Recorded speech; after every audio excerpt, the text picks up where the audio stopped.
What's up, Grayson Report? Sorry for that little technical difficulty. I accidentally hit the same thing twice, so I apologize. It happens. Happy Saturday, guys. What is going on? Let me set this up like this so I could see you.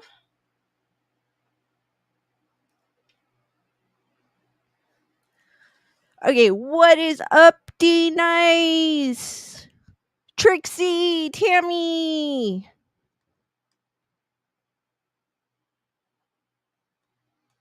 Julissa. Julissa saying Nerd Report's in the house. Julius is saying, hey, doing great visiting my sister in Sacramento, and it's hot, 107, and it's 8. Whoa, that's hot. I thought we were hot. We hit about 92, I think, here in Southern California. Don't mind the fan in the background. I have to have it on or I'm going to be overheating here. So if you're wondering what that hum is, that's my fan.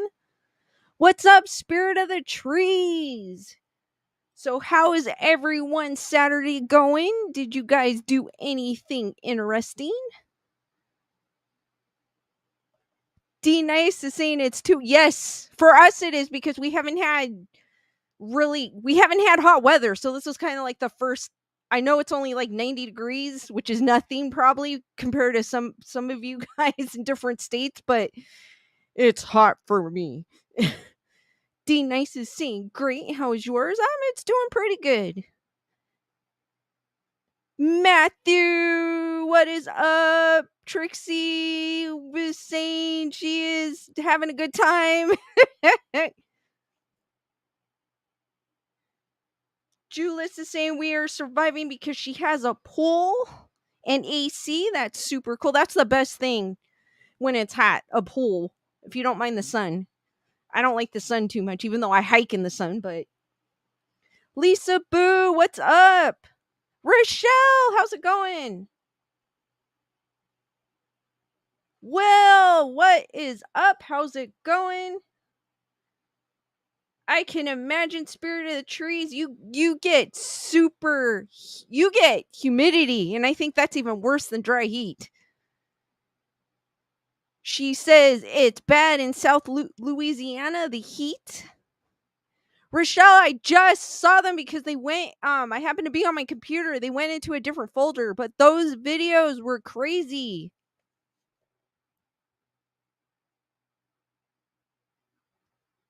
Invisible Rose, what's up? Jules is saying Nerd Report sent me.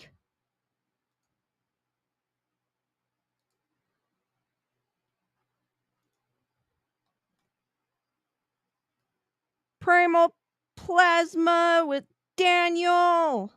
Tron. 1.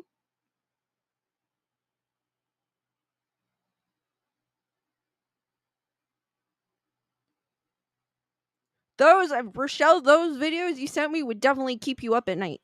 At least one of them. I was like,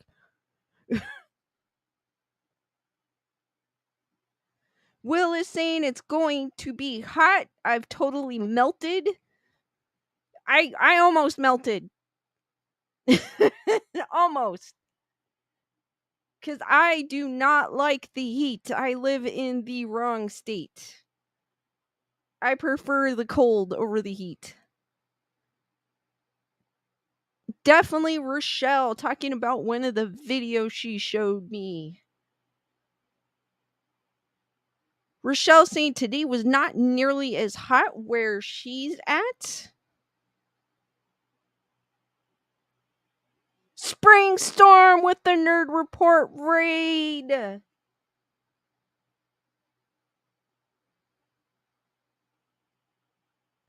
Tyranna, what's up? Julius is saying Nerd Report wants his toys back. They're not all his. There's only a few. I have them in the other room. No, I'm just kidding. Kimberly saying where I'm at, we have temps over 100. That's crazy. Matthew saying hot here in Florida. Miss Kim, what is up? Christy Fox, how's it going? Nerd Report says 98% mine. No, it's 50%.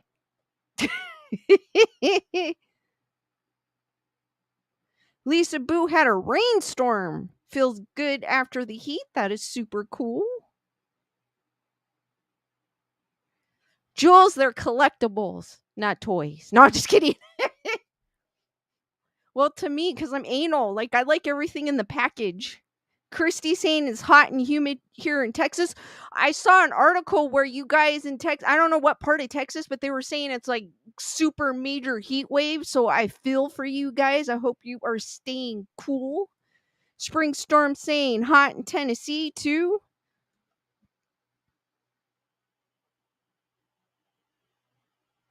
Jules does not believe me. They are collectibles, Jules. A majority of, if they come in a package, they usually stay in the package. The ones that don't are out of the package. Depths in the Rockies is saying it's hot in Colorado as well.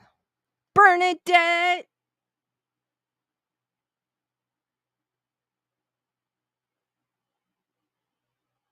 Water Dragon, what's up? Christy's gonna move to the freezer. That's a good idea.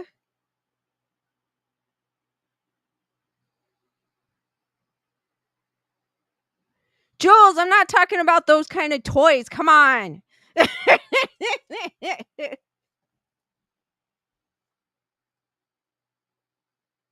Thank you, Spirit of the Trees. I got it, Julissa. It just took a while. I'm tired, sorry. Even though I had coffee. D Nice is being smart. She's having an ice cream sandwich to stay cool. Chantilly! I have not seen you in the chat in a while. I'm glad you're able to make it. Awesome to see you.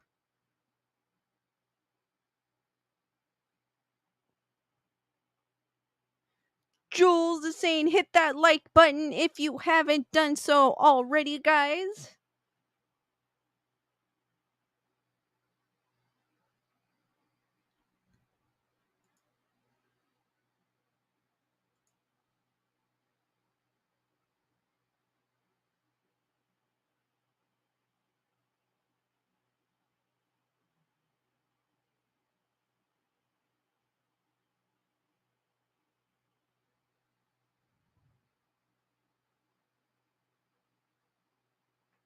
Oh, Water Dragon, I had that.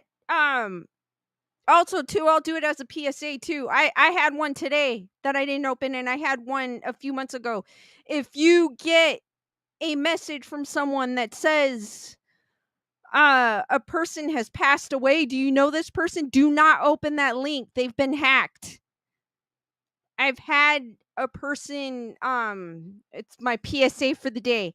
I had that happen to me today actually, and I didn't open it, and then it happened a couple months ago too as well, and I'm like, I don't even talk to these people, so why am I getting this weird message? So guys, if if you do get one like that, do not open. Just know that they were hacked. I don't know, it's like weird, it's going crazy. Heather Salvador, I want to thank you for your PayPal donation. Let me go into it real quick because I don't remember what you said. I'm sorry. I do remember what you said, but I want to get it word for word. She said, love you, girl. Can't wait for Arizona. Want to see, meet Bernadette, Brandon, and other great fans. Also, Jules and Paige waiting for the lives. Be careful. Thank you, Heather Salvador. Hearts for Heather Salvador, guys. She actually PayPal'd me before I even went live. So that kind of caught me off guard. So thank you. I totally appreciate it.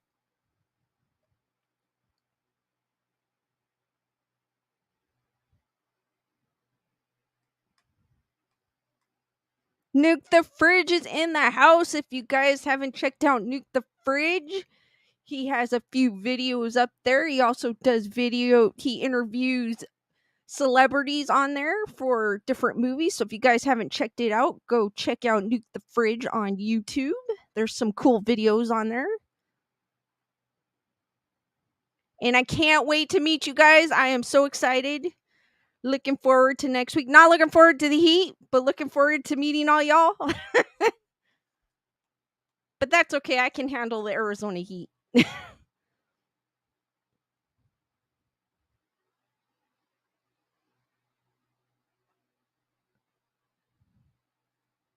All right, guys, what I have planned today is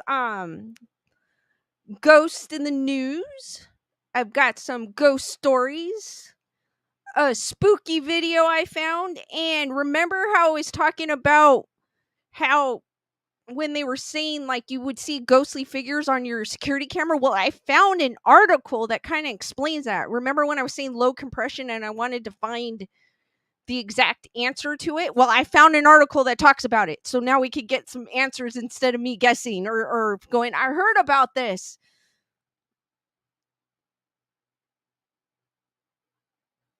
Ah, Chantilly, I heard the smoke is horrible. Well, it's horrible in the States. I'm pretty sure it's horrible by you as well in Canada. Susan, how's it going? Matthew is having pink lemonade sherbet. That sounds good. Shiloh Toto saying it's dry heat. Yeah, dry heat I can take. It's the humidity that I can't at all.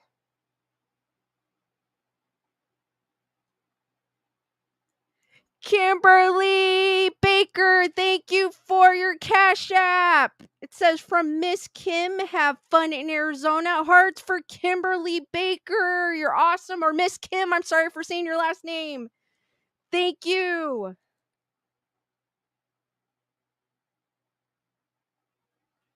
I just don't want it because I have more than one Kim on here.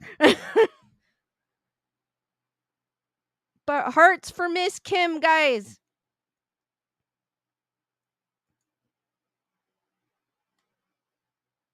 Spring Storm, thank you for the super sticker of the Flying Fitness pair. Hearts for Spring Storm as well. You guys are awesome. Thank you, guys.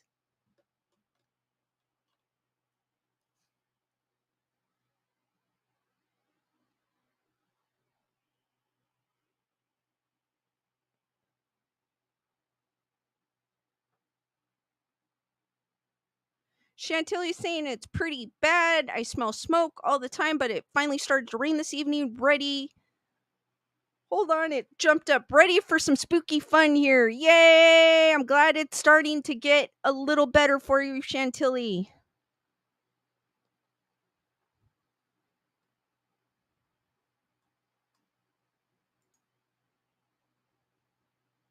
Nuke the Fridge is saying keep the support coming. Thank you, guys. I totally appreciate it.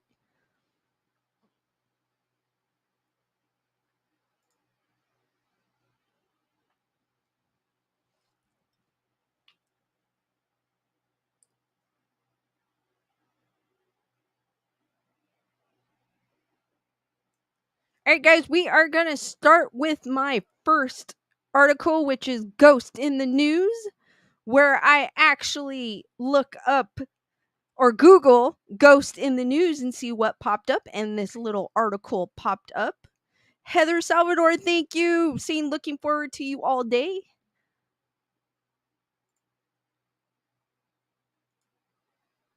This is from the Duluth. Oh my God, why is that so small? The Duluth News Tribune. It does not say who wrote it. I hate when it doesn't say who wrote it. But anyways, it is on the Duluth News Tribune. It is Northlandia ghost stories from Two Harbors haunted restaurants. Some longtime employees at Blackwoods Bar and Grill claim the building is haunted by Sarah, the ghost of a girl they suspect died in it long ago, and it's long ago past. Two Harbors, Nicole Beveridge It's weird because it's not spelled like beverage, but it's beverage. Still remembers her first alleged encounter with Sarah. I can feel people that aren't always with us in the living, she said. I just felt a nice little chill and a brush behind me. And then I asked somebody, is there somebody that lives here? And they say yes. And that's when I began to learn the story of Sarah. Sarah is a ghost, or at least an oral history of a supposed ghost, said to lurk in the Black Woods Bar and Grill in Two Harbors. Beveridge and some other longtime employees believe she's a young child. She is a young child who is responsible for otherwise inexplicable mischief there. They claim that Sarah has smashed a table full of dirty dishes when no one else was nearby, flung a stack of drinkware from a secure shelf, tossed aside hamburger buns, rearranged silverware overnight, poked customers and servers, and fussed with the lights when nobody was near the switch. You can't even debunk what happens because there's no other way that because there's no other way.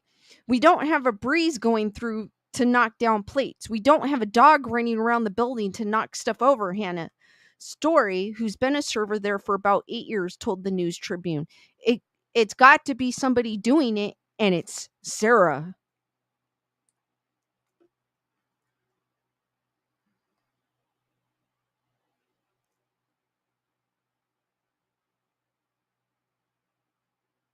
Miss Ace, glad you got a second part-time job and you moved. That is super awesome, to your own place. That's super awesome, Miss Ace. Jules is also asking, why are these likes not up?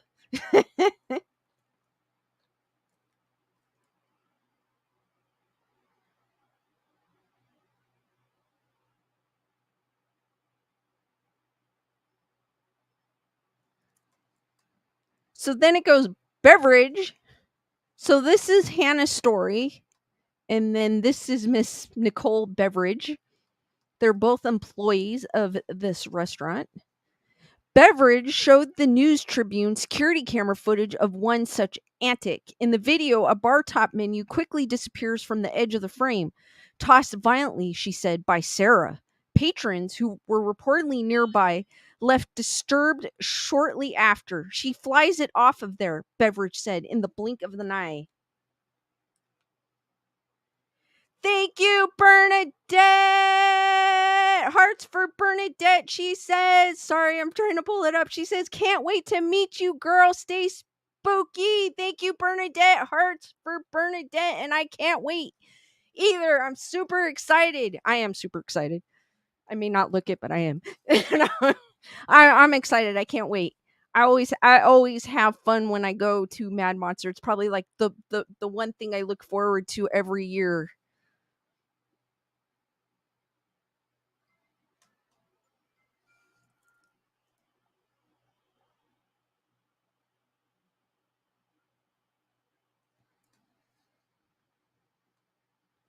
The rumored ghost shows up in fits and starts. Sarah is particularly active after alterations to the restaurant, new carpeting, roofing, renovations to the second floor, and so on.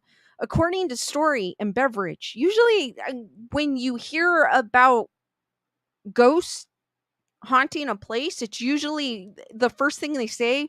It started when we started remodeling or we started renovations, which is weird. So it's like that's kind of like a way they they don't like change, I guess. Most of us don't, so I can totally understand. But neither seemed worried. It's true, Jules. But neither seemed worried about the rumored ghost. Story said it can feel eerie when she's by herself in the restaurant at night, but that Sarah's apparent presence is normal now. I've been here for so long that she's just like my other coworker that's here. She makes noise and throws plates at everybody, but it's nothing to be scared of. I've never been scared of her, Story said. She's great. She's fun to have around. She's always definitely a little excitement for the day. Definitely a story to tell. Everyone asks about her all the time. That's pretty cool though, to have a friendly ghost that, cuz I can just imagine if she was not a friendly ghost and you had to work there, it probably, oh my gosh, no one would probably want to be there.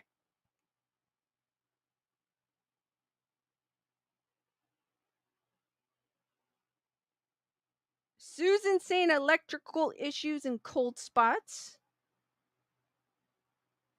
Miss Kim says they've been disturbed. Heather Salvatore, I'm excited to see you all at Mad Monster and streaming live. Can't wait. Rochelle saying used to be like that, not liking change, but now addicted to it. I'm the same way. I don't like change, but sometimes change is good, so I try a little change is good because it keeps you on your toes. Susan, they don't like change, neither do I.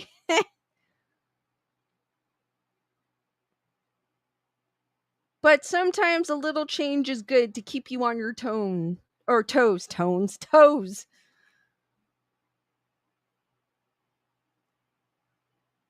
I don't like change either, but I've learned to kind of embrace it. So, kind of have to in some ways. Like at work, I kind of have to. So,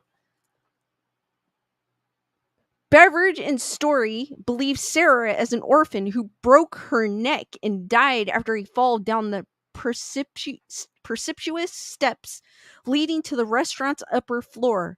Up there, a sputtering fluorescent light illuminates a hallway connecting dead quiet dormitory style rooms that are now used for restaurant storage. Sarah's purported origins, though, don't square with the building's record history. It previously served as a boarding house and a bakery, according to Ellen Lynch, head of the Lake County Historical Society, but not an orphanage, as the rumor contends. Lake County records indicate the property has been owned by about 16 people or organizations since 1900, none of which are apparent orphanage or organizations that might be conceptually adjacent to an orphanage. It's unclear if anyone, let alone a little girl, died there. Finding a record of the accidental death of a child at that location among newspaper archives or death records, Lynch said, would be a needle in a haystack sort of search.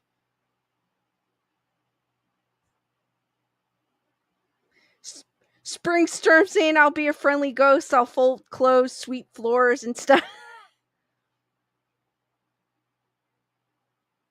Spirit of the Trees is saying it's almost like because of the remodel, you invite the ghost to react. You're changing their environment. True. Susan, thank you for the super chat. Love your lives. Great fun. Thank you, Susan. Heart for Susan, guys. Thank you, guys.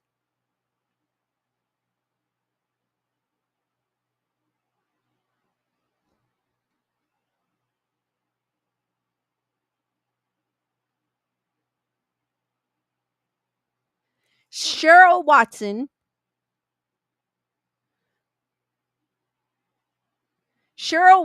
Who's been a server at Blackwoods for 21 years, said she heard Sarah's stories but hasn't seen much, if any, evidence of the purported ghost herself. More of the same was true for a pair of younger and relatively new staffers at the restaurant who say they'd heard noises about a ghost there but had not witnessed anything out of the ordinary themselves. She maybe just comes out at certain times, Watson says. Is that how it ends? Yeah. I don't like how that article was written. So whoever wrote this article did not conclude it. But I guess these two workers claimed that there was a ghost, or a ghost haunts the restaurant that they work at. But I guess someone who had worked there for 21 years has not had any experiences, or even some Cheryl Watson, who has been there for 21 years, has heard the stories but had no experiences, or hadn't felt an experience. And they said also some new staffers haven't as well. What do you guys think? Do you think Sarah exists, or do you think she she only comes out with certain people, or I doubt. I mean, if they're working there that long, why would they kind of make it up? But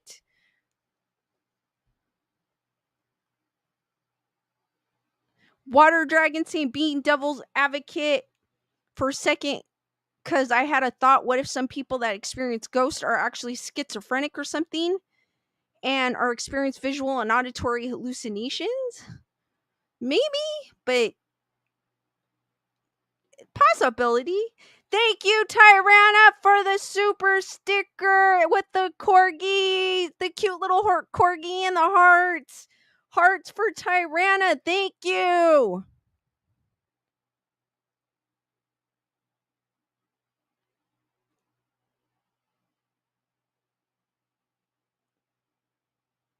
Rochelle says yes, exists and seems real. I mean, maybe water dragon for some people, but then for others, I don't think it's like a schizophrenic thing. I feel like some people are more open to it than others, so they'll experience more. But then again, you never know if a place is really haunted until you actually experience something. So I can kind of get on, maybe that one worker that's been there for 21 years is not a believer, so she doesn't have the energy, I guess, for it to come out. Rochelle says, I guess I might be a schizo since I've seen.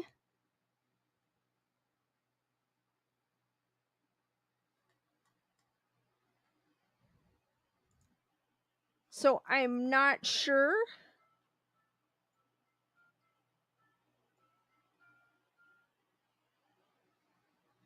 Water Dragon says, yes, I imagine if the building gets remodeled, it would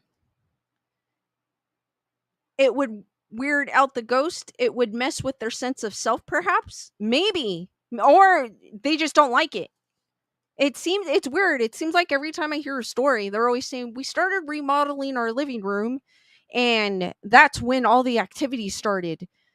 We've lived there for 3 years. There's some people that said they lived in their house for 10 years and then they started remodeling and stuff started happening. So it's just the weird, maybe, like I said, the change.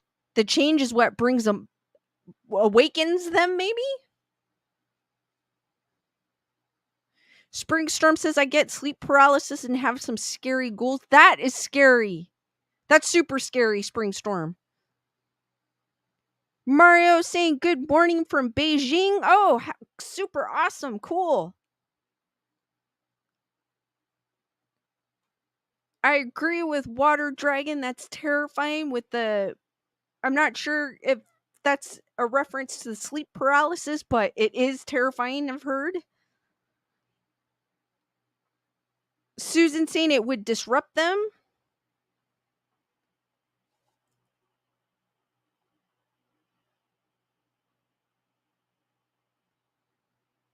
Miss Kim saying, I've never seen anything much in my life, but I won't discount what other people I've seen. Same here, Miss Kim. I've never really actually had a paranormal experience where I've seen things move on the shelf or shadow or anything like that. But Bia Stone, what's up?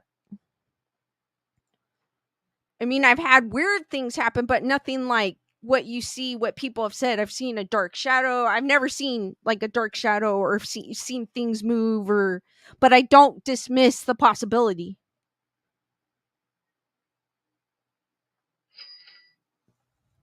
Christy saying if it's residual, then that could explain the experiences. True.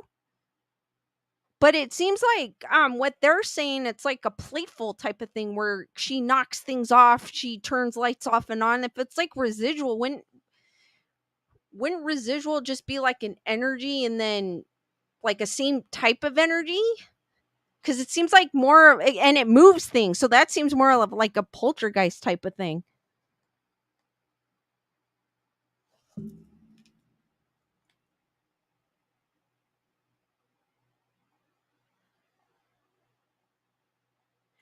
Thank you, Spirit of the Trees, for your Cash App donation for you for you matter. Love Spirit of the Trees. Thank you. You're awesome. Hearts for Spirit of the Trees, guys.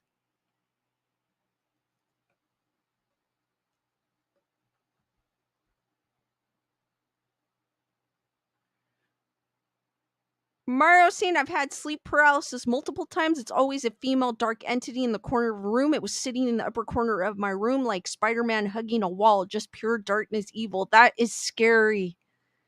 Mario, that is truly scary. I think that would freak me out. That would freak me out. I've never had anything like that. I've had weird dreams, but to nothing compared to that. Or I've heard knocks in the walls, or I've caught an orb in here, but nothing to where I've seen anything move or had the sleep paralysis. Or Springstorm saying I do believe changes disrupt spirits. It's a long story, but my childhood bedroom floor fell in after I moved out. Whether it's worked on accidents and illness happens. Wow. I don't think that's a quadinky dink for sure, Springstorm. That is crazy.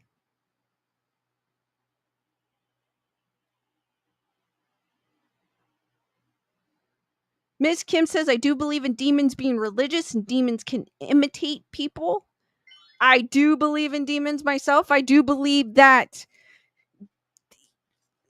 there could be evil and good in the spirit world. And I do believe that there's evil and good within the living as well. So I believe it could go both ways.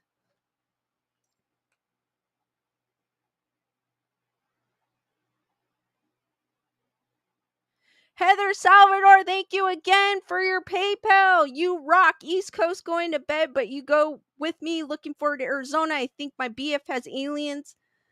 Hearts for Spirit of the Trees. Thank you, Heather Salvador. Hearts for Heather Salvador. Thank you again. You are awesome. I'm glad you're catching me from the East Coast.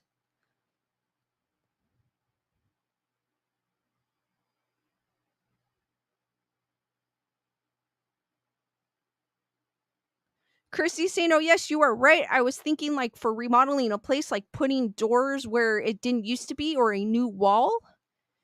Definitely. That would disrupt because if a spirit's used to, they may, I don't know, they may just be what they see may be how the place was when they passed.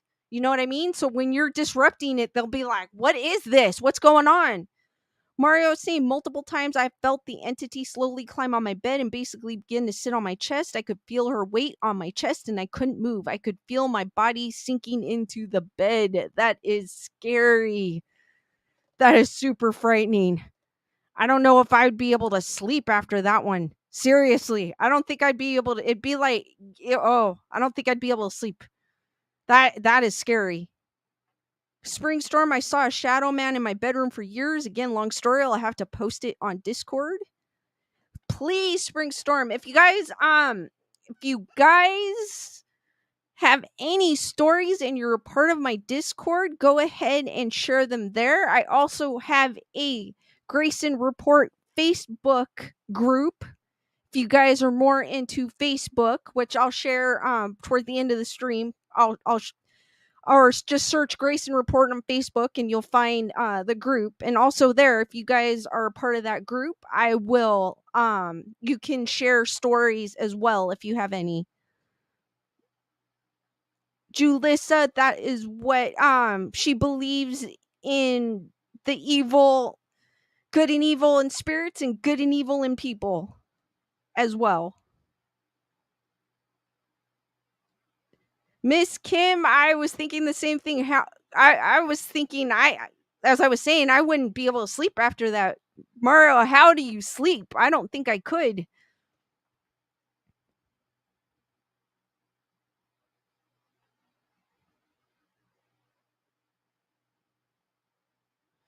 Rochelle is saying, do you all know the history in bowling that it originated in Germany, that when one used to take a rock and roll it toward 10 pins or objects, that this was meant to cleanse one's sins? I have never heard of that. That's kind of, actually, that's kind of cool. Water Dragon saying, I have definitely experienced a couple things in my life that I can't explain any other way, so I'm definitely open to stuff.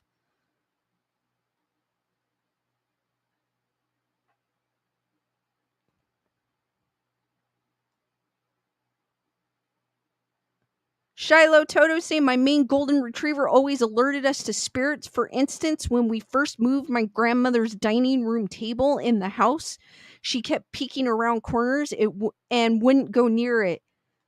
I know animals can sense things that we can't, so it always makes me wonder when my cat is just staring in the corner what he actually sees.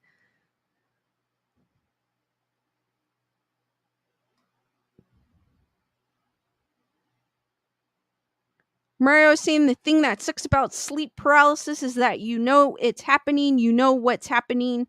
You try to move so you can wake up, but you can't. You freak out in your head praying to wake up. Definitely. Like I said, I don't think if that happened to me on a regular basis, I don't think I could sleep. I'd be so freaked out.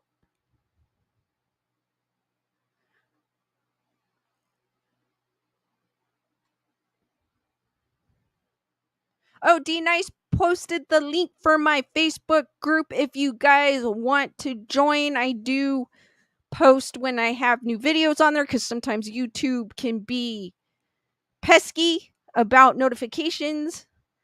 And if you guys have any ghost stories you want to share that's too long for the chat, you can share it there too as well.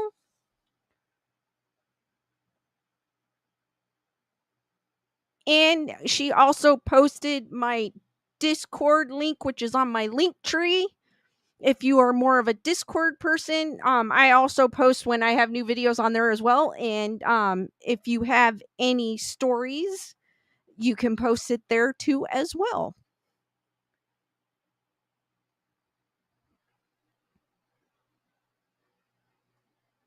Susan knows someone who had a wine glass almost fall over. Then she was missing a t-shirt and it ended up in her washing machine. Then her cell phone froze.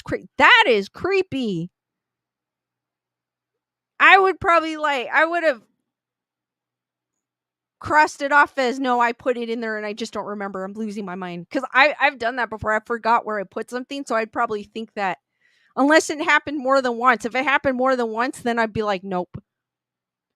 Heather Salvador is saying, my best friend sees colors around some people after COVID and more cancer. She came to my sniff spot, and for the first time, she saw my dog's glow. That so she can see auras? Is that what you're saying, Heather Salvador?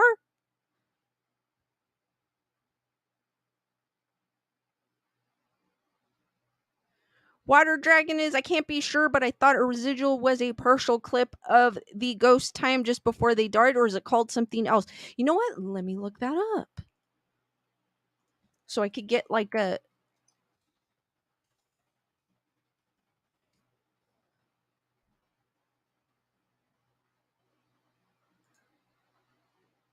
residual haunting. A haunting in which a specter repeats a loop of its past with no semblance of intelligence or consciousness.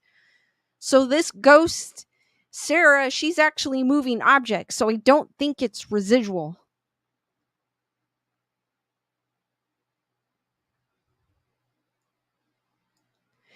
Jen Decker, thank you for your super chat. Saying lurking. I'm glad you're listening. And thank you for the super chat hearts for Jen Decker, guys.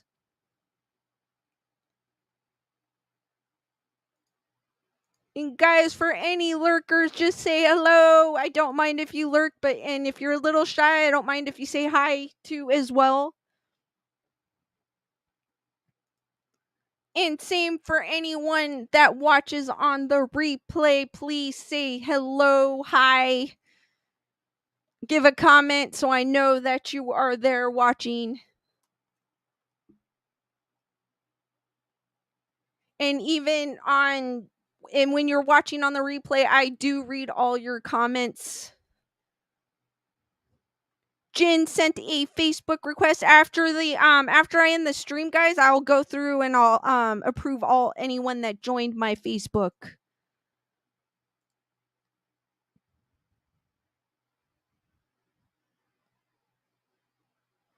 Shiloh Toto saying so many ghost stories. I have a nephew who saw ghosts, and we know he did. He talked to my grandfather while my grandmother was dying. He never met him, but he described him. That is crazy.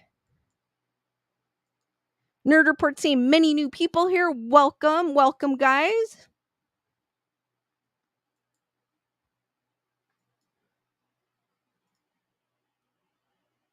Nerd Report saying do call-ins. I'm probably gonna, once I figure out the belts and whistles, I will do call-ins. I'll probably do some on Monday, I was thinking. Rochelle saying fireworks going off. What are your plans for the 4th? All I am going to be working in the morning, and then after that, well, fireworks are kind of illegal where I'm at, but people still set them off. And I get irritated because there's a dry hill behind my house. So I'm like, my Discord link's not working. What? Christy Fox, thanks for gifting 5 memberships. Hearts for Christy. If you do not have a membership, make sure you have accept membership, I think is what that you're able to accept gifts.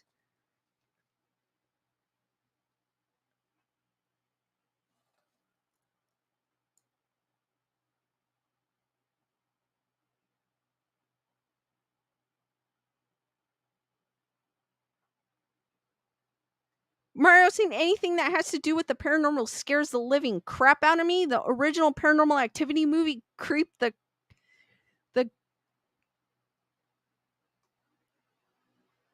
that movie, it was the shaky cam and the panning with Paranormal Activity that I liked about it, because it was as if a normal person was filming it, and then you had like the panning of the camera, so you're waiting, like you're anticipating for something to pop up.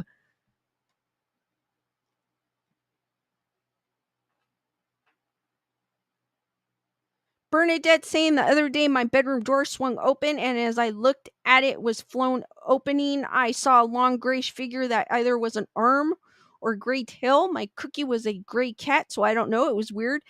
Bernadette, sometimes in the corner of my eye, because I used to have a black cat named Travis, I do see in the corner of my eye sometimes I see a black figure that's look like a cat. I do see him every once in a while. Because I'll look and I'll look away and I was like, wait a minute. I could have sworn I saw something.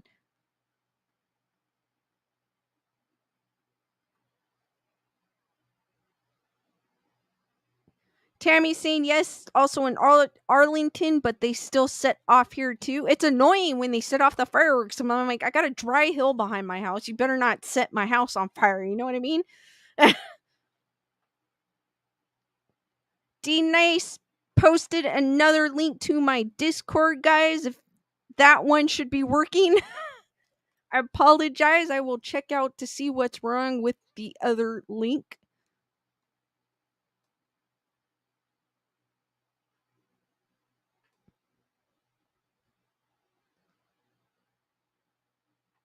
Miss Kim says this will be the first 4th my hubby has had off in 10 years. I have no idea what to do. Being retired Army, all of our family is elsewhere. My daughter's family moved to SoCal. Spend time. That's cool. Spend time with your hubby. That's super cool. Bernadette said, and she did used to open the door all the way, but I swear it looked like an arm. That is creepy. Matthew saying would love to see my rascal like that or any dream. Haven't yet.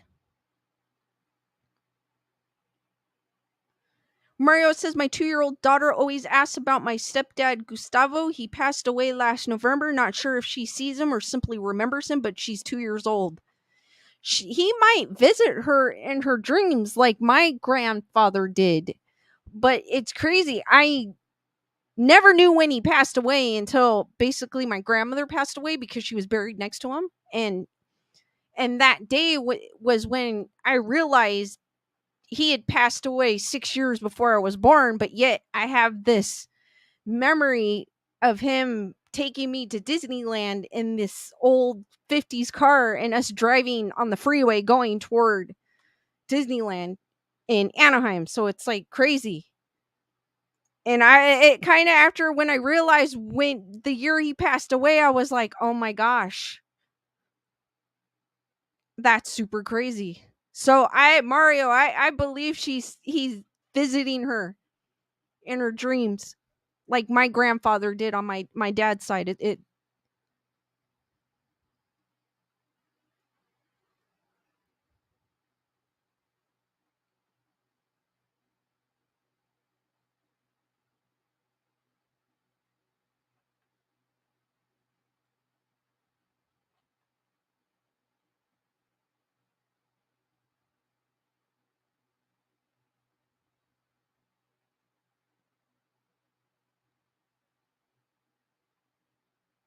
Water Dragon saying no, Sarah isn't residual, but the loop thing, yeah, that's what I thought.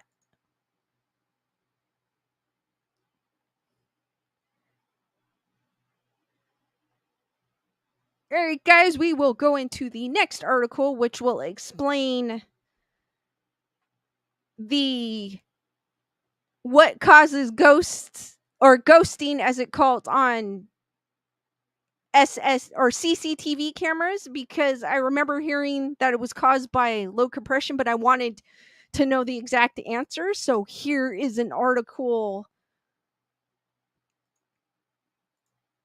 explaining that. Let me see if I can find it. So this is on ProVisual. It's an older article, but I thought it was kind of interesting because it kind of gave you like a debunking thing. Not that I do believe in the paranormal, but it also kind of gives you, because there's a lot of people now with security cameras and they do say they catch things, and some of them are outside and it's of a figure walking or whatever it may be. So I remember hearing that low compression can cause that. So it's saying what causes ghosting on CCTV cameras.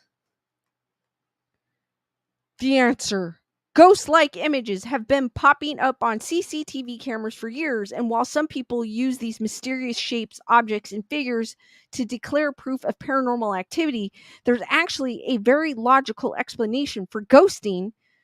Sorry to take the fun away. Ghosting can be caused by a variety of factors, including slow shutter speed, glare from dirt and dust, and much more. But in this blog, we want to focus on the two biggest contributors. Mario saying it could be simply be low bit rate. Lighting. Number one, it says lighting. Panasonic refers to ghosting as a type of flare that occurs when light repeatedly reflects off the surface of the lens and is seen in the image. So, if your site has an area with a bright, shiny light source beaming right into the camera lens, there's a good chance ghosting will occur. Ghosting can also result from low lit areas when the light intensity in a single frame exceeds the range a CCTV camera can digest. To prevent ghosting caused by lighting issues, make sure your entire site is well lit, but not too brightly. Lens hoods can help here. Because it's common for light levels to constantly change on site, it's beneficial to have a remote video monitoring provider, such as, well, they're trying to, advertise them. Conduct reoccurring quality audits, but we can't do that when you have a lot of people have like the Ring camera, and I have Blink, for example, or they have other cameras that aren't really ran by security companies. But I guess they're saying that they'll check your cameras for issues if you do have cameras through a security company. Number two, it's saying video compression. Techopedia defines video compression as the process of encoding a video file in such a way that it consumes less space than the original file and is easier to transmit over the network or internet.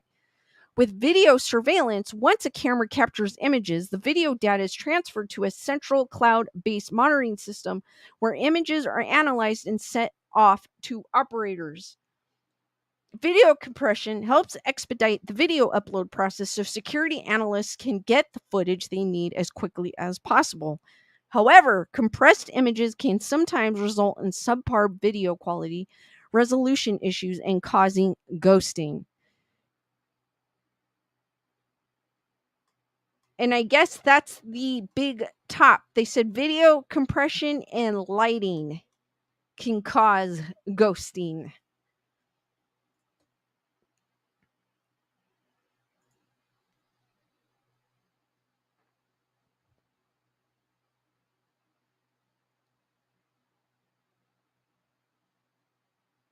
Shiloh Toto says, I think young children see things better than we do. Their mind hasn't been told that they're not there. My nephew was 2 and he saw my grandfather. He continues to see people and he is in his 20s.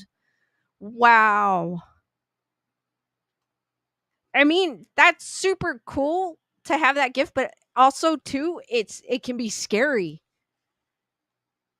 I feel like that could be scary unless I still think it could be scary no matter unless you've seen it all your life and you're kind of used to it, but I feel like at first it'd be super scary. Mario saying video compression equals low bit rate. Rochelle saying fun facts. Christy said that went over my head. I have to read it again. Susan saying very true. Shiloh Toto saying it's scary for him. It makes him nervous, especially in hospitals. Like when my dad died, his grandfather, he was not happy to have to go there and he stood in the hallway every time. Wow. I can imagine. That is scary.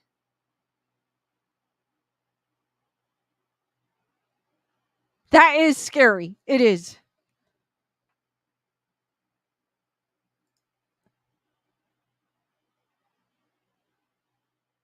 Water Dragon's asking, how do you accept gifts again? I always forget. I'm not sure how to do it because I've never actually done it. So if someone can in the chat can kind of explain it.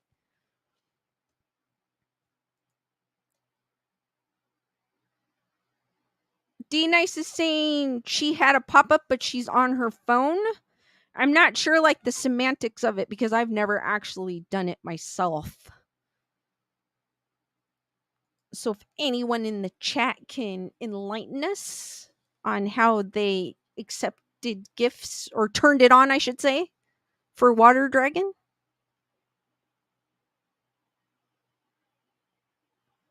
Christy Fox is saying you have to allow them. So is there like it's an option that you go into to click?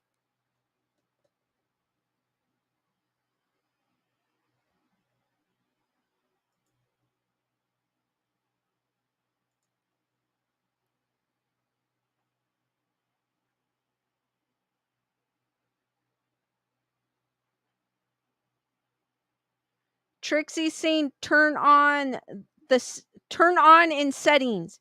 Gene Rick, what is up? Rochelle is asking, do any of you experience this as well? Like, I'm sure most of you have had some sort of trauma in your life, but like some sort of life altering trauma. Do you find that you're less scared, even though you very well should be scared in certain circumstances? I find that it's harder to be scared after such a trauma.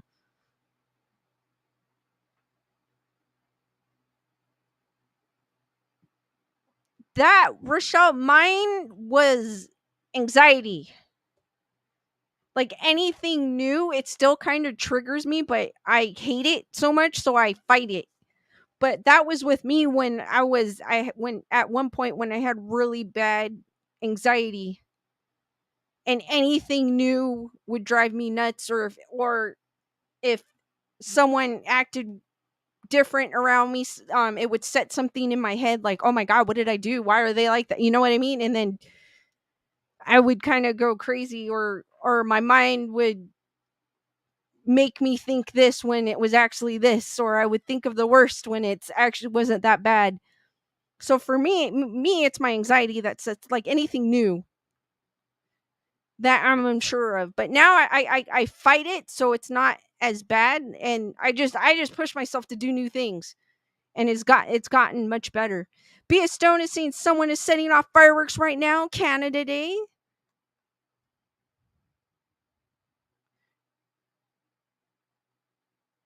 Mario is asking if anyone here has ever dreamed in a language that you don't even speak.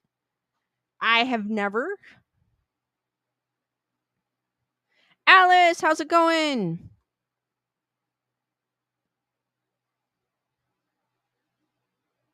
Bernadette says, I can't go to the deep end of a pool. Traumatized as a child. Didn't learn to swim till I was in my 30s. Wow.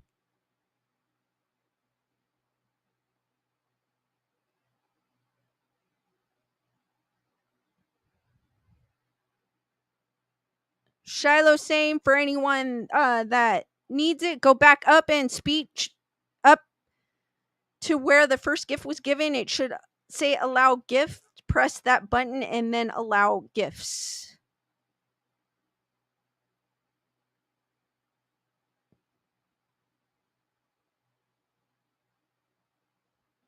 Rochelle says, yeah, it's definitely something I've noticed, like in certain circumstances. Like I could go in areas like late at night and I'm not as scared as I used to be. I guess some kind of something happened with the trauma.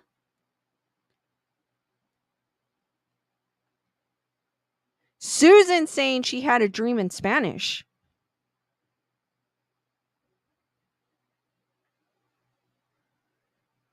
Christy saying I watch a lot of British stuff and my thoughts have an accent, then I speak and I can't get rid of my Texas twang.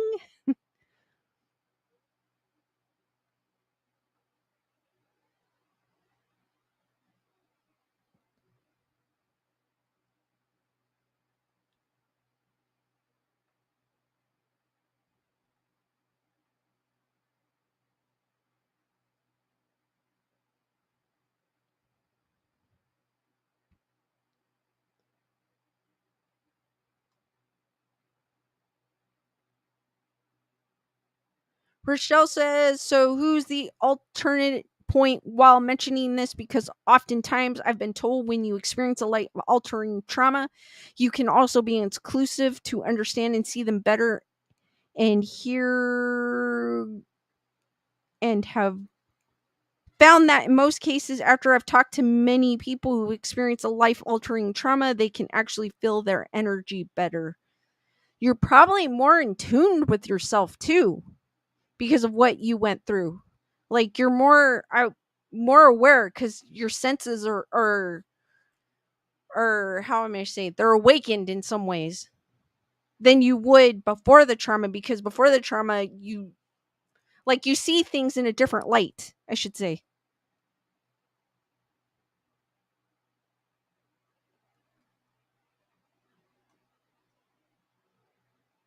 Matthew saying happy Canada Day to our upstairs neighbors.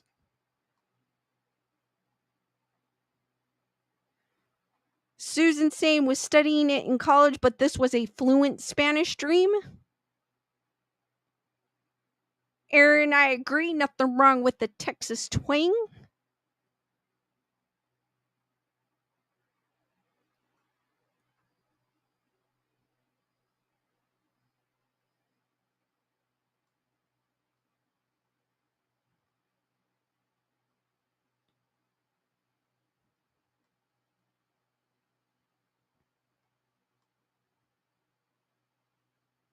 Jean is saying trauma lifts the veil. It's crappy, but true. Yeah, true. Very true.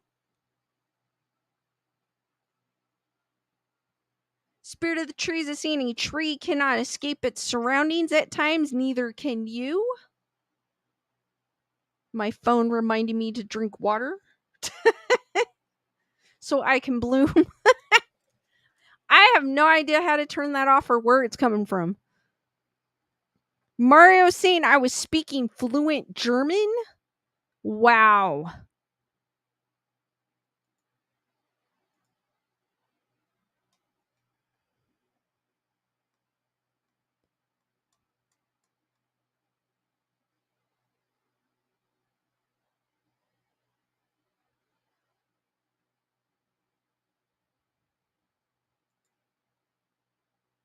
And Chantilly, I hate to say this, some of those fires are caused by people's stupidity. Like, I don't understand people sometimes. Like, they'll throw a cigarette out their window, or they'll do fireworks and something. I don't know if anything here has actually gotten caught on fire from a fireworks. I know someone did a gender reveal with a cannon or something, and it caught the area on fire. Like, it's caused by people's stupidity. I'm like, if or like a car like sparked or something in the field. I'm like, really? Like, not all of it, because sometimes it could be caused by weather too. But I feel, like people are they don't think, they just want to have fun or whatever it may be, and they think, oh, I'm just gonna flick my cigarette out the window and that'd be the day. But it's like, you don't think of what you can affect when you do that. Shiloh Toto saying July 2nd is National Canada Day.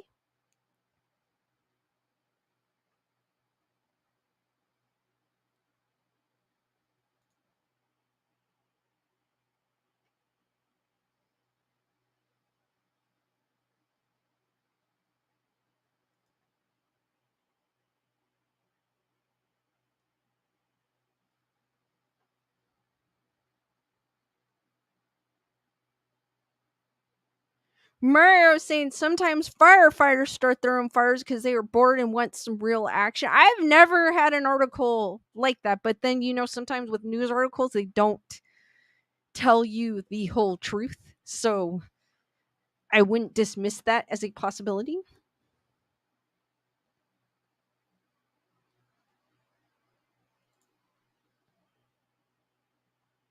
All right, guys, I have a little video because I love cats. So this one involves a cat.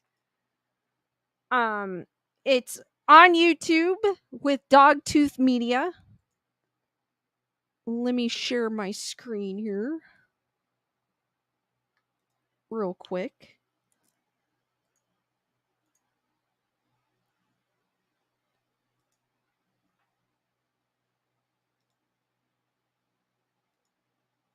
All right, this is on Dogtooth Media. Let me forward it to the beginning because I think I watched it a little bit. Mom believes ghost emerged from haunted doll to chase cat.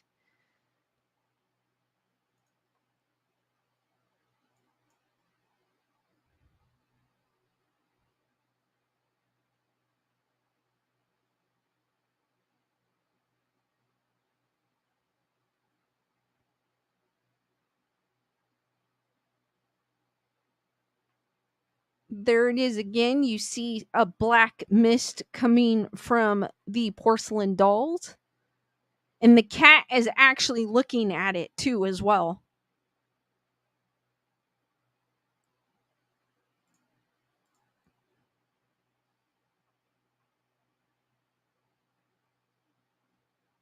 Let me play that again. There's no sound to this video. But you kind of see orbs too.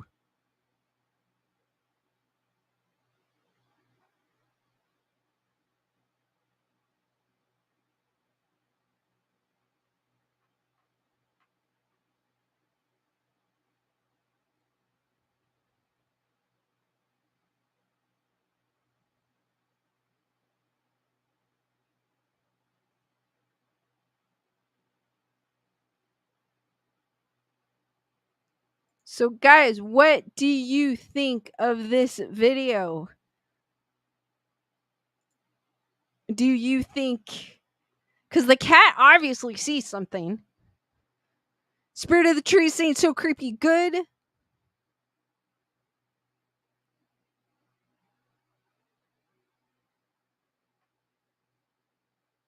Chantilly's like, any doors? I've missed them. No doors today, Chantilly. Just a cat.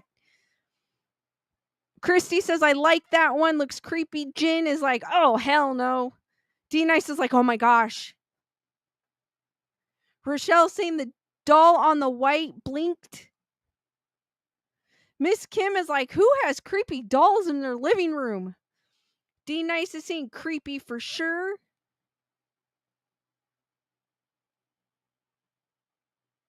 Chantilly's like, poor cat. Matthew saying interesting. Tyrannus saying good creepy video. Spirit of the Tree saying it seems genuine. Water Dragon. I don't allow creepy dolls or creepy clowns in my space. I wouldn't have them in my living room. I mean, I probably have them in here.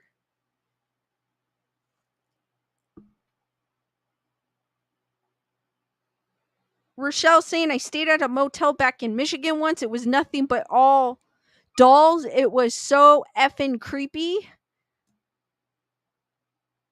Aaron's like, creepy dolls just need to go, folks. Spirit of the Tree is saying it's a downstairs den. Chantilly says, okay, next time, hopefully, if I do find one, definitely Chantilly, I will dedicate it to you if I find a good one with a door opening for next time. Chantilly saying the dolls would scare me as well. I mean, I like creepy dolls, but I wouldn't just have them in my living room.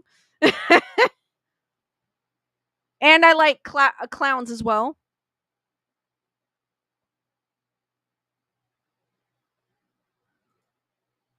I don't know. I just think I'm that weird person that thinks they're cool.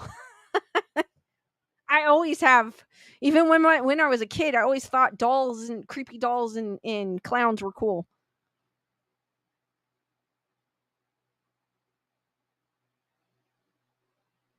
What, Rochelle? Rochelle's saying there was a lady a while back selling on the Facebook here locally in Colorado, and she was selling, it jumped up, she was selling dolls like with their heads chopped off and putting plants in them, or just, I think I've seen something like that. That's crazy.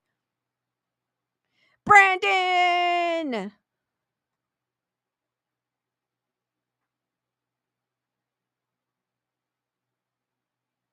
Matthew saying, I remember Ghost Hunters. They said a doll looked creepy. EVP has a kid saying, I don't think it looks that creepy, or whatever it was from memory.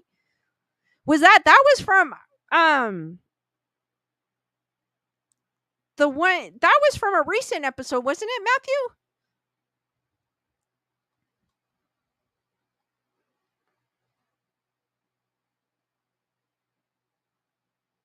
Chantilly does not like clowns.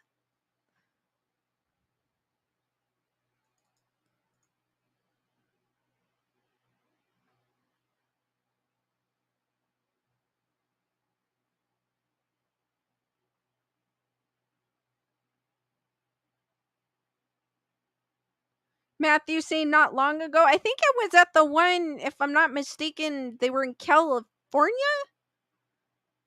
Because that sounds familiar, like I saw it recently.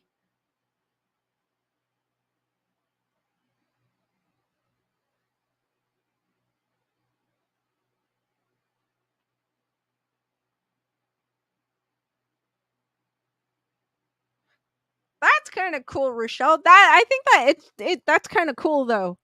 That's unique. Having doll heads as like a plant with a plant coming out of it, I think is kind of cool.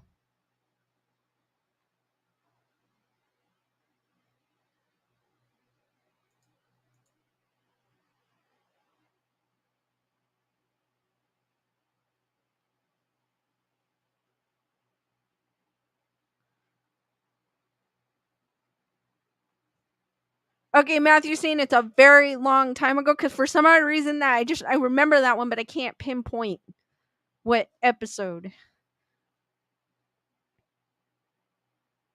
Water Dragon's asking, have you heard of Robert the Doll Little Sale? Yes, I have. You can actually buy a replica. It's like a small replica of him. If you go to the museum website where they have him, you can actually get the doll. And I wanted to get the doll. And yeah, I've heard of Robert Water Dragon. People have said that they've taken pictures of him without his permission, I should say, and they've gotten into act like they've had bad luck ever since. So the one lady came back to ask for forgiveness to get her life back. That is crazy. If you guys came across Robert the doll, would you actually ask him for a picture? Or would you actually want to visit him in the first place, I should say? And then if you do want to visit him, would you ask him permission for a picture? Shiloh Toto saying doll heads of any kind freak me out. I like dolls. I don't know why. I like creepy dolls. I always have. Even as a kid. I always thought they were cool. I don't know why.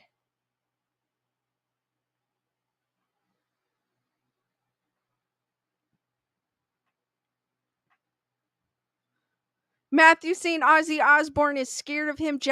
His son messed with him a lot with one of the replica dolls. I want to get one of the replica dolls actually. So have them right next to my Chucky.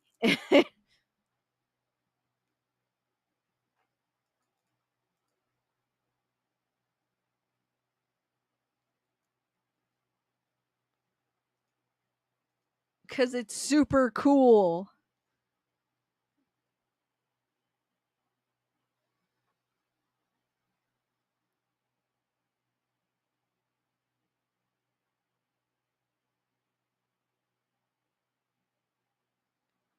Rochelle saying Thackeray T. Lampshed Cabinet of Curiosity. Definitely not visit him. No way.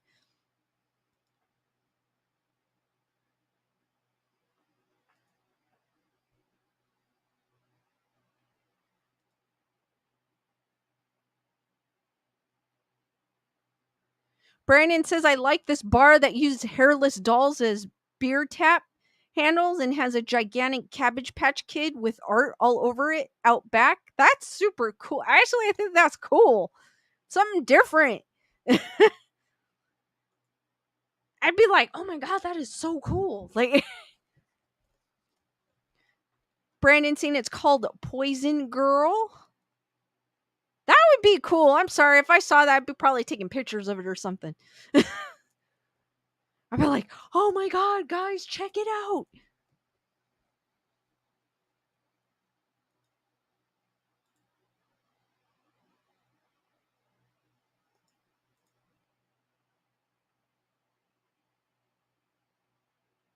All right, guys, last but not least.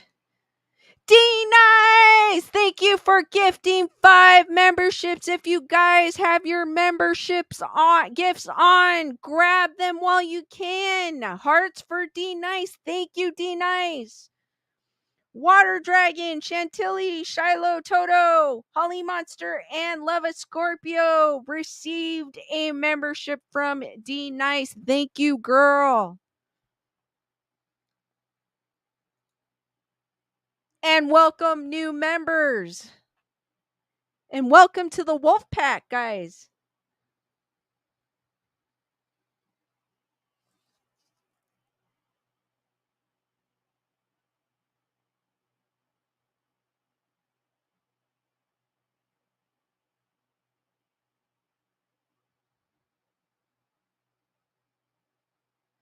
Aaron saying click the green box and then click on receive gifts if you haven't done yet for future reference.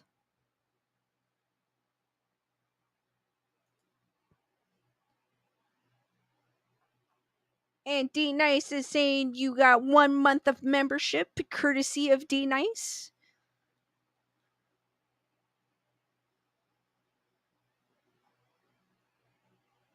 Last but not least, we have ghost stories on Reddit. I kind of like the ghost stories on Reddit because it's actually people writing them instead of Um, Nerd Report just gifted 5 more membership, guys. Hearts for Nerd Report. Alice, Delia, Luke, Teresa, Priscilla, Nikki Bella all grabbed memberships. Were gifted memberships from Nerd Report. Hearts for Nerd Report, guys, and welcome to the Wolf Pack.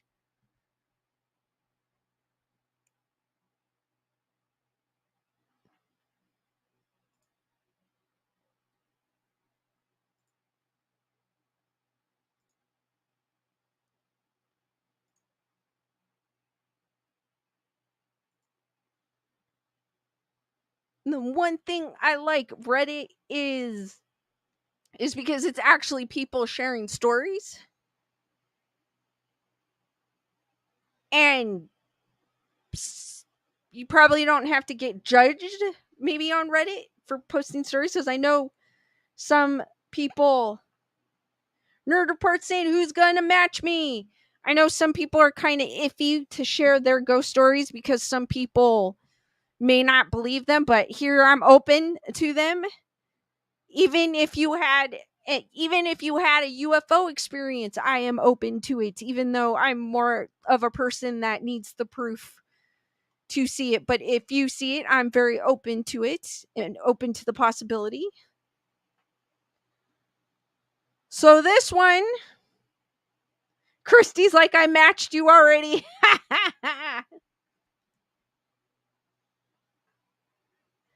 So this one is on the ghost story thread on Reddit, and it was posted by Reddit user Lolo Bunny 3000.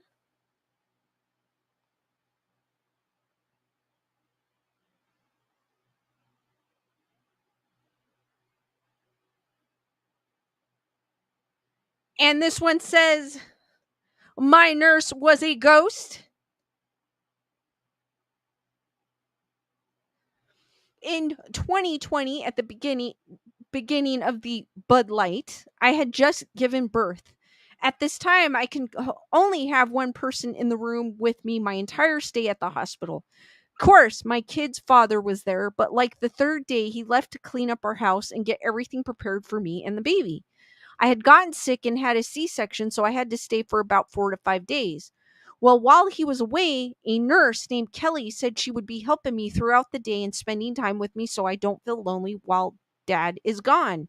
I couldn't really hold my baby to due to me being sick and the pain from the C-section, so my nurses would come in every time it was time to feed.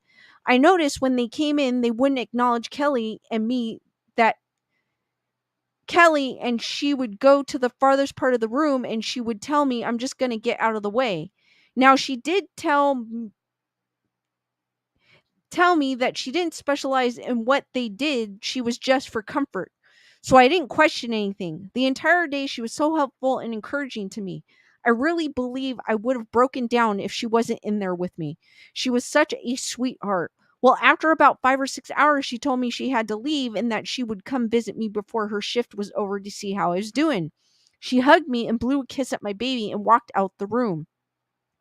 Later that night, Dad came back and he was very upset. He had told me some stuff happened with his mom and that he was sorry he took so long. I was upset, but I told him a nurse named Kelly kept me company. As I'm telling him about her, my nurse is changing my sheets and she says, like, who is Kelly? I explained and she said that nobody named Kelly was in my room or working that day. So I instantly thought about those women who would pretend to be nurses and kidnap children. But my nurse told me that I may be hallucinating and she told my doctor. I talked to my doctor and he said the same thing. Well, a couple of hours later, a nurse that I didn't recognize came in my room and said, I know this might sound crazy, but everyone on this floor is smiling and laughing while I was. Wait a minute. I know this might sound crazy, but everyone on the floor is talking about you seeing Kelly. I said, yeah, she was here with me for like 7 hours today. She helped out a lot. We're smiling and laughing while I was telling her about Kelly and how sweet and funny she was. Then she pulled up her phone and showed me a picture of her and Kelly that looked like to be maybe early 2000. I was smiling knowing that I wasn't hallucinating. Then she sat down and told me Kelly passed away over 10 years ago from domestic violence with her boyfriend. I wasn't too shocked because my entire life I've been dealing with paranormal, but I got chills because I never had an encounter this deep. Well, the lady gave me a hug and started crying, saying, "Now I know that she is okay. Since that day, I've been wondering why did Kelly come in my room and help me. I kind of wish I could see her again." Wow.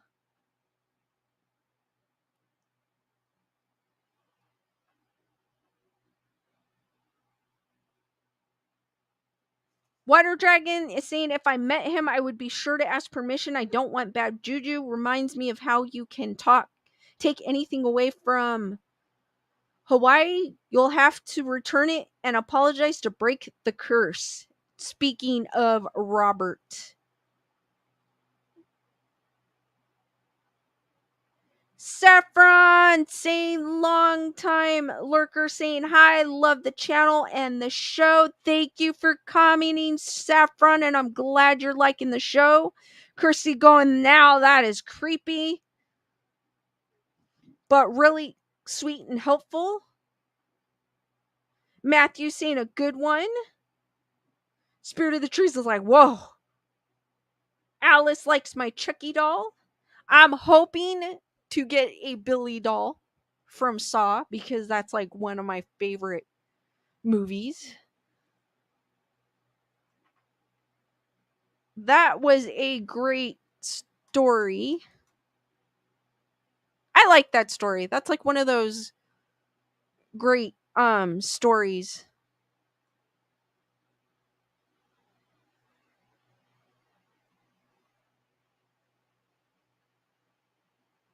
Alice saying, "I want to get a real movie Chucky doll." They have the Trick or Treat Studios one, but it's like $700 or something like that, or 600. Water Dragon saying, "Loving your channel. Chat is lovely. Topics are cool. Thank you." Spirit of Tree saying, "Saw opened me up."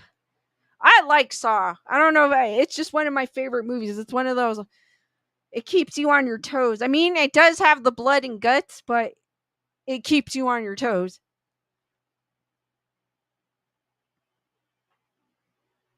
Chantilly saying the Chucky doll would be cool to have. My Chucky doll is actually from Spirit Halloween. They do have an Annabelle doll too, but I don't really care for the Annabelle. I would rather have I would rather have the Raggedy Ann looking one because I feel like that one's creepy. Brandon has never seen a Saw movie. Oh my gosh, Brandon, you got to catch the very first one. At least. Shiloh Toto saying Nurse Kelly's story is very comforting. Rochelle saying Saw was definitely disturbed.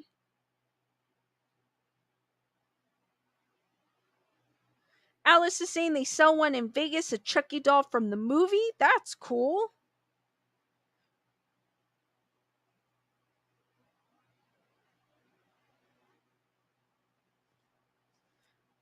Jen saying I bought one of those Chucks for my son's last Christmas. That was his third till I could afford that one.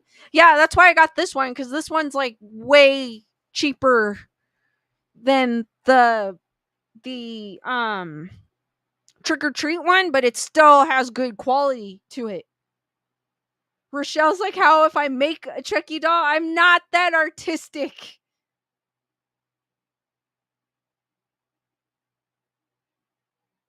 All right, the next story is posted by Quipaboy92, and it says, "No one believes me."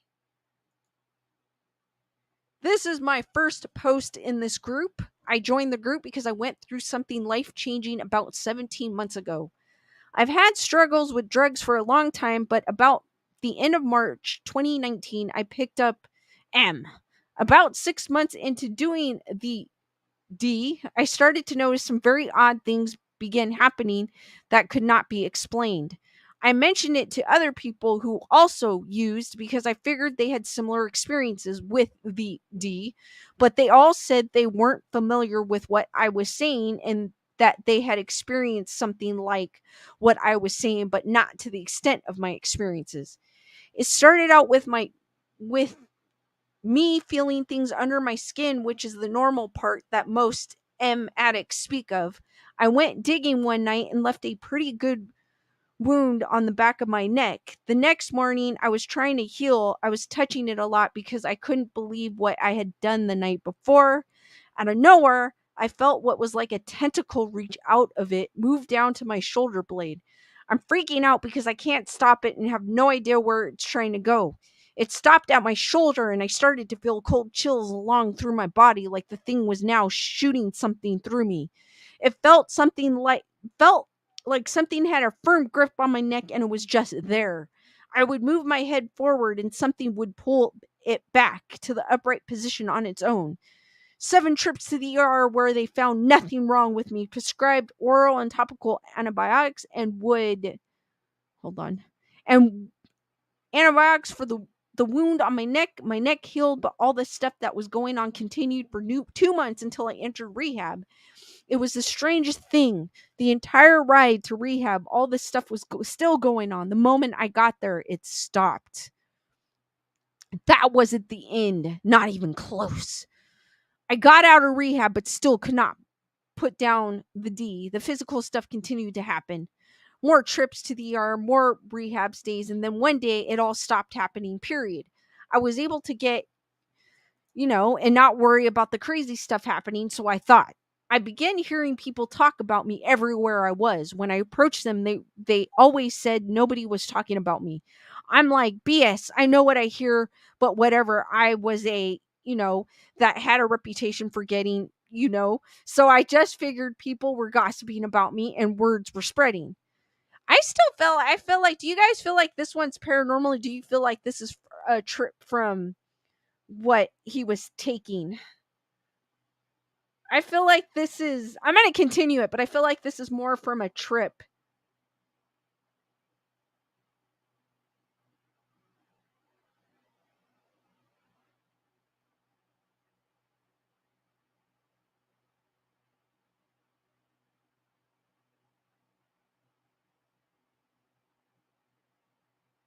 But I'll continue because I feel like this is more from the effects of doing.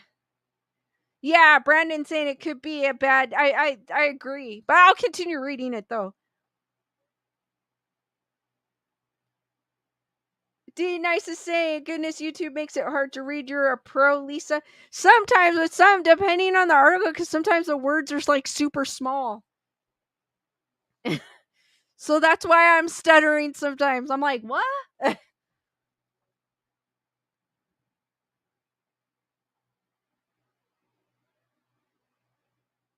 And had a reputation of getting, so I just figured people were gossiping about me and word was spreading.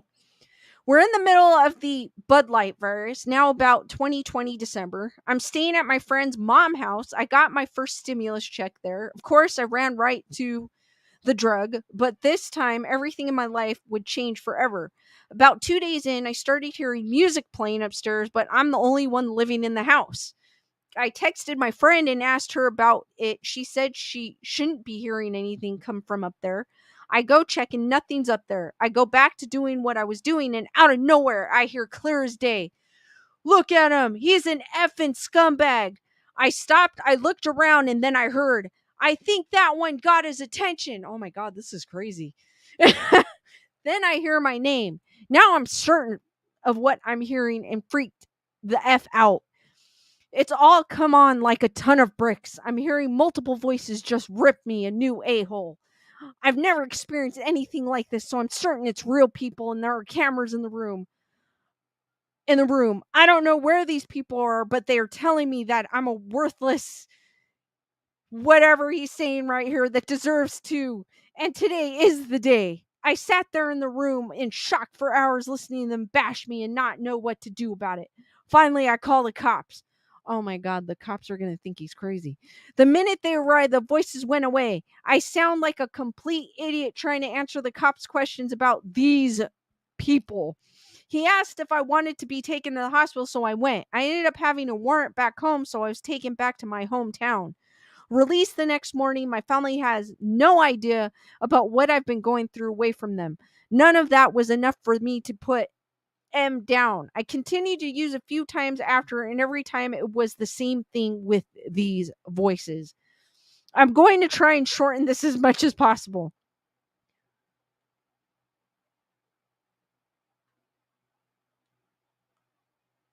Yes, Rochelle, I did say that. This is a crazy story. That's why I want to see how it ends. Let's get to 17 months ago, January 2022. After another trip to rehab, I moved back to where I was at. Thought I could resist the temptation to use. I was wrong. I picked up, and this was the absolute worst time. It all began the way it usually does, very subtle but noticeable. I decided that I don't care. They haven't hurt me to the point, so I'm going to ignore them and enjoy getting. Big mistake, I heard.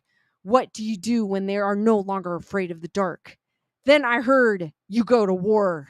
That was them saying they weren't going to be ignored and things were about to get really bad for me. They got as bad as they were going to get. Things escalated to a new level. I don't know if that's how you don't spell escalated that way. I was in a homeless shelter and they made it so I couldn't trust anyone around me. Everyone was talking about cane me. I would approach them and ask them if there was a problem, but they all said there was nothing to worry about and that I was just paranoid from the D's. The voice would laugh as if I said, "Yeah, right, Lamar, you're effing tonight."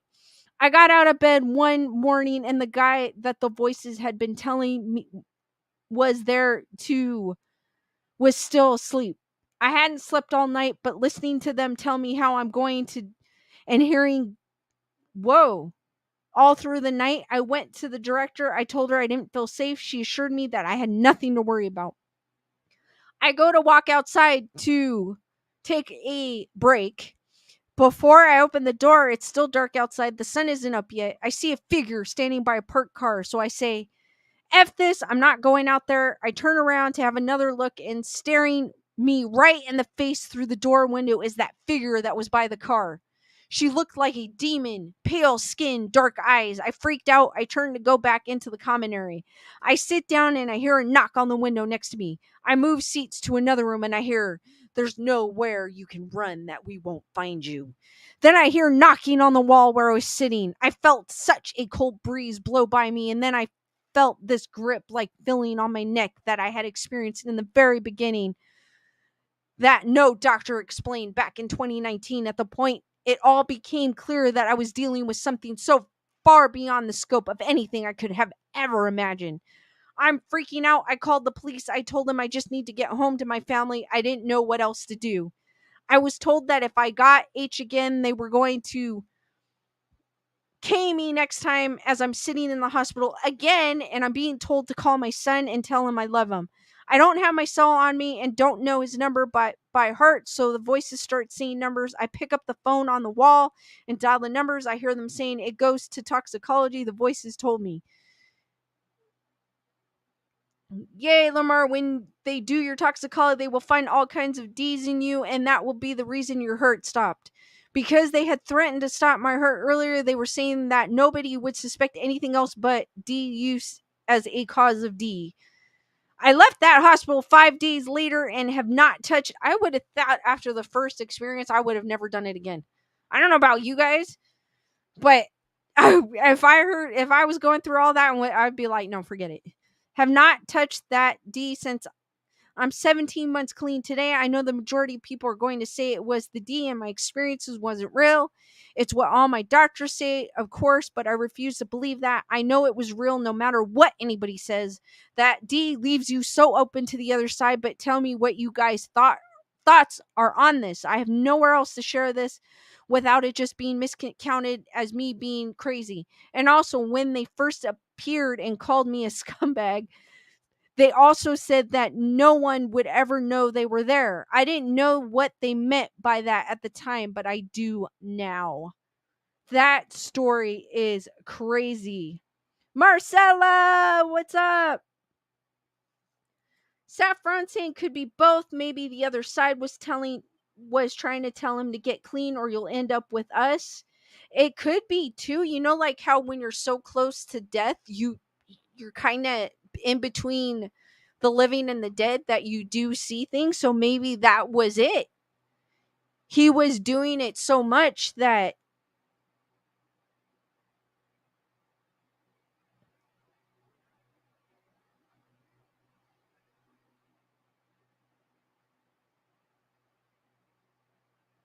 zero RTs. Aaron Cooper saying too close to the veil. I agree. He might have been too close to the veil. That's why he was. That's why he might have seen those things. But I think after the first time, I would have stopped. Rather, because what he's saying, oh my gosh.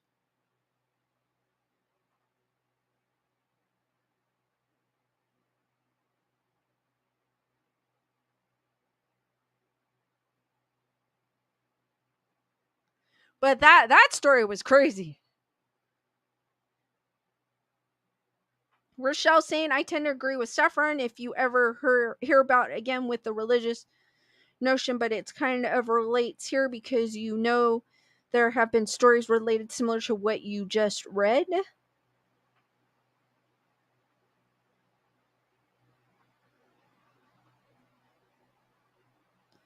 That story was crazy.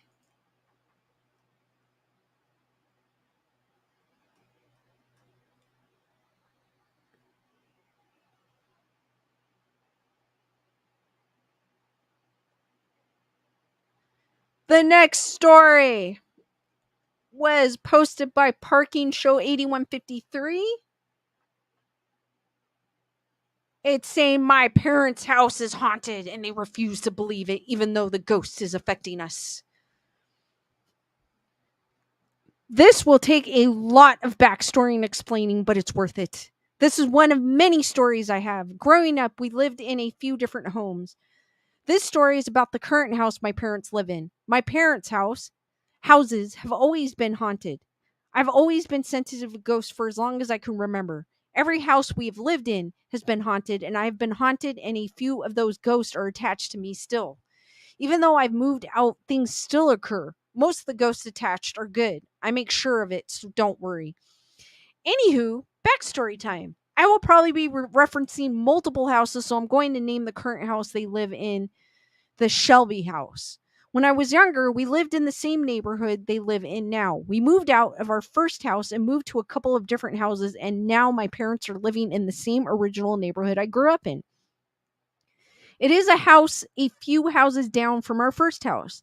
The Shelby house has had a few different owners, and being a small town, we knew most of the owners.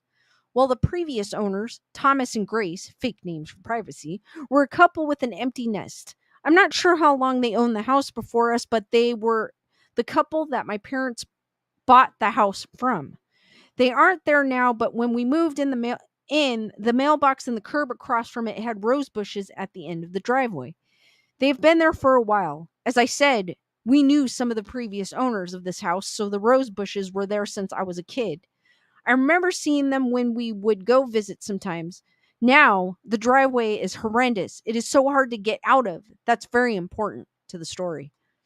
Back to the story. So there were a lot of different incidents of this happening to the point Grace would make jokes to us about it. When my parents bought the house, Grace said, "Be careful of the rose bushes, they're cursed." The rose caused Thomas to pass away. She made some joke like, "Just make sure you don't run over the roses," and laughed. My parents are super religious, so they didn't believe her. They don't believe in ghosts or curses, etc.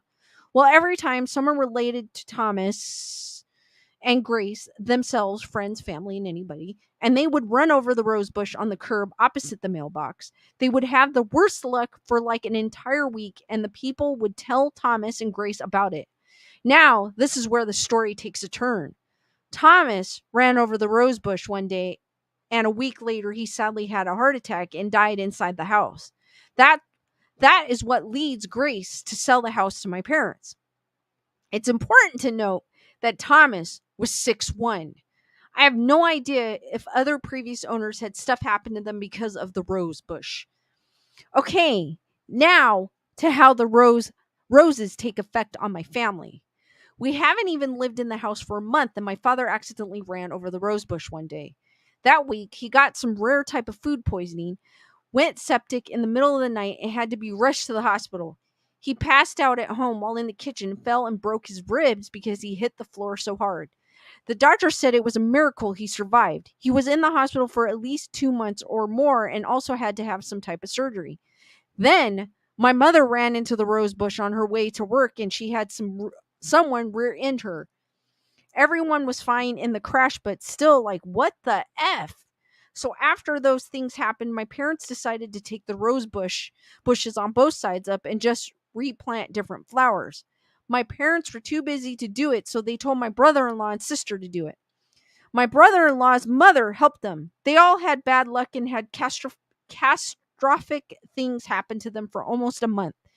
Can't remember what they were because it was one after another almost every single day. They replanted different flowers and the new flowers died almost immediately. No matter how many flowers my family replanted, they would all die. Now, I live in the house for about a year or so before I moved out. I would always hear footsteps and voices when no one was home. I always had nightmares of me being haunted and possessed and bad things happening to my family. I would constantly have sleep paralysis. It was to the point I wouldn't sleep because I was scared to have nightmares, or I would sleep in my car or sleep when I would come home from school around lunch. Well, one day I was home alone and eating lunch in the living room while on the phone with my boyfriend at the time, Egon. From the couch, I don't know if that's how he pronounces it, but that's how, or Egon. From the couch, you could see into my room in the hallway at any angle pretty much. I was on FaceTime with Egon and watching GMM like every day when I got home from school around lunch. I remember I was eating ramen and all of a sudden I see this 6-foot dark figure just walk into my room from the hallway. And then I heard someone go into my room. I saw my door open and I said, Egon, I think someone is in my house. And he said, okay, go get the pew pew and stay on the phone. If something happens, I will call the cops. I grabbed a from the kitchen and I walked into my room and I checked out my brother's room and the bathroom and no one is there. A couple days go by and the same thing happens. It kept happening, so I told my brother about it and he said the same would happen to him. The day I moved out of that house, all the nightmares of me having possessions and being haunted and bad things happening to my family and sleep paralysis had stopped. My brother tells me he has them now, and most nights he won't sleep in the house. He'll go to my sister's and sleep. Every time I go to my parents' house now, I go home with a giant migraine, and I just feel like my entire energy was drained out of me.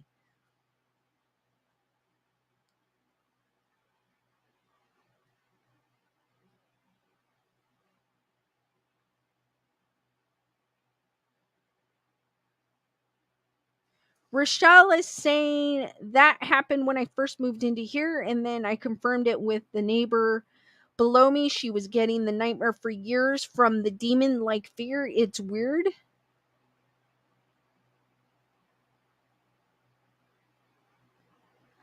Alice, go ahead and tell the story.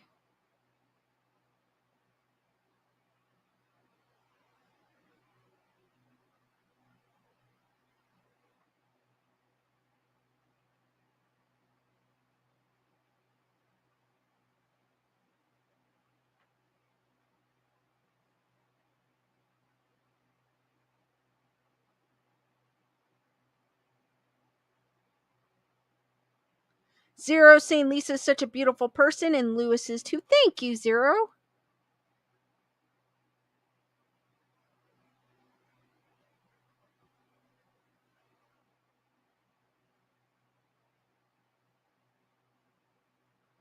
Thank you, Rochelle, saying Lisa and Lewis are both very kind hearted. Thank you, Rochelle. That is sweet of you. And Zero, thank you. Zero wanted to meet all you guys. That would be amazing.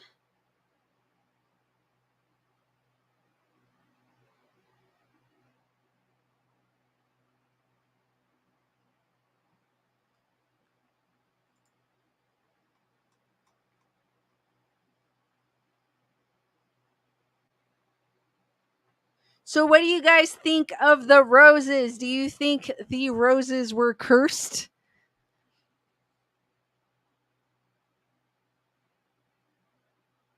And the poster also says every time she goes into her parents' house, like she gets a bad migraine, and then also when she left the house, like all her problems stopped.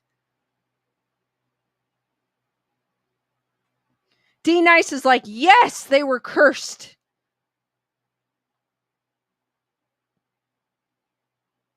Alice is saying, I was born into being Catholic, but changed to being Christian. Spirit of the Trees is saying they are, for sure.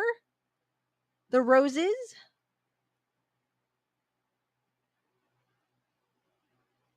I think the roses were cursed. I would stay away from those roses. For sure.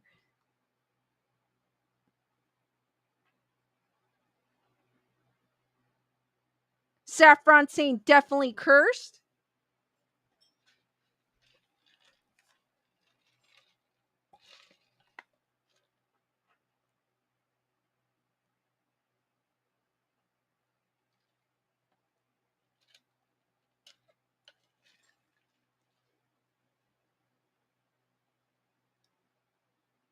D Nice is saying, but also too, I think it was possibility the type of pesticide. Zero T's is like, yep.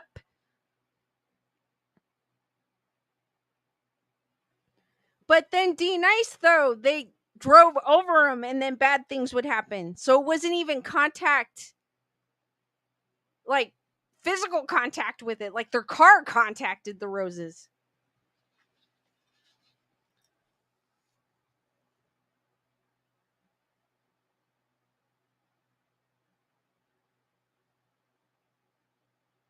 Julia Land, it is live. Heather, whatever, what is up? Matthew's like, every rose has its thorn, and paranormal in this case. Every rose has a thorn. Sorry.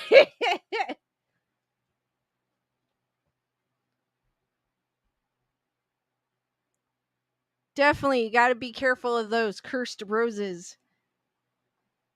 The previous owner is saying the roses were cursed, but I want to know like what the story behind the roses. Like is there an official story?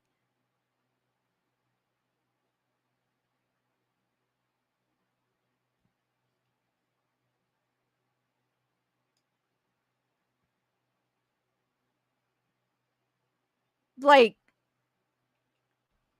a woman planted the roses that her boyfriend gave her in the front of the house. I don't know, like some story like that. You know what I mean? I want to hear what the story behind those roses are.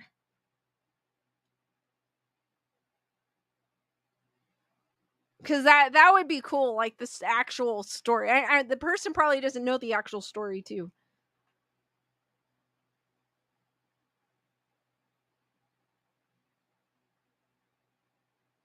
Okay, the next scary story on Reddit. This was posted. Oh, this one's a recent one. It says 15 hours ago by Pagan Hammer, the child in the basement.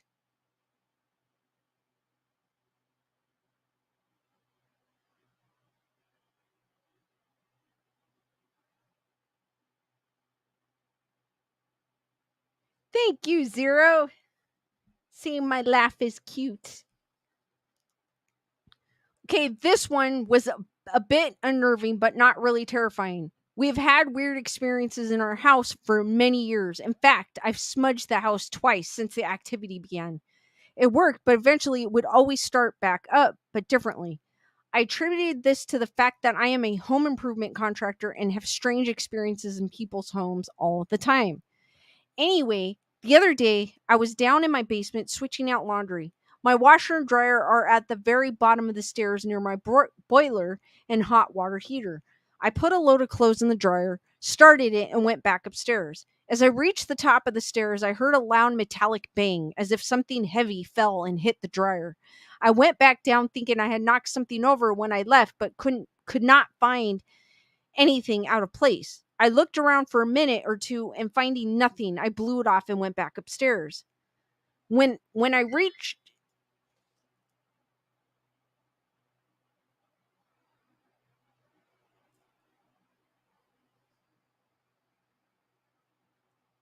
hold on.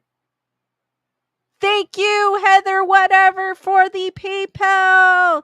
Saying because you are great. Thank you, Heather, whatever. Hearts for Heather, whatever. You are awesome. Thank you for the support.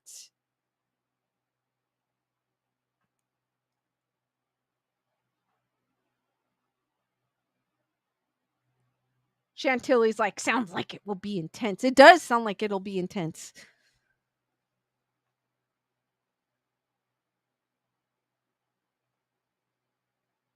When I reached When I reached the top of the stairs, I was about to open the door and walked into my kitchen when I heard it again.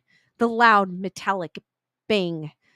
The same exact sound I heard earlier. Now I'm starting to freak out a little. I thought maybe I put something in the dryer that could cause the noise, so I went back down, opened up the dryer, and looked through the clothes and found nothing. I restarted the dryer and waited a good 4 to 5 minutes looking around for something that could have caused the noise. I found nothing. The noise did not happen after I restarted the dryer. Now I'm thinking it could be a spirit messing with me. We had our house read last year, and the sensitive told us that we had two spirits that resided in our basement. One was an old man who over by my little workshop on the opposite end of the basement, and the other was a little boy who resided in the area near the washer and dryer where we store all our clothes. Thinking the boy was playing games with me, I spoke out loud to the empty room and basically said that I was okay with sharing the house with spirits as long as they meant no harm to me or my family, and that if they meant to scare or terrorize anyone, that they were not welcome and would have to leave. I turned around and went back upstairs, and the noise has not happened again.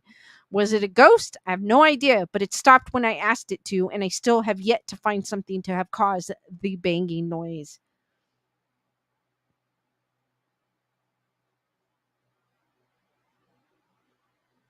Julia saying I get scared easily and Michael Myers scares the crap out of me.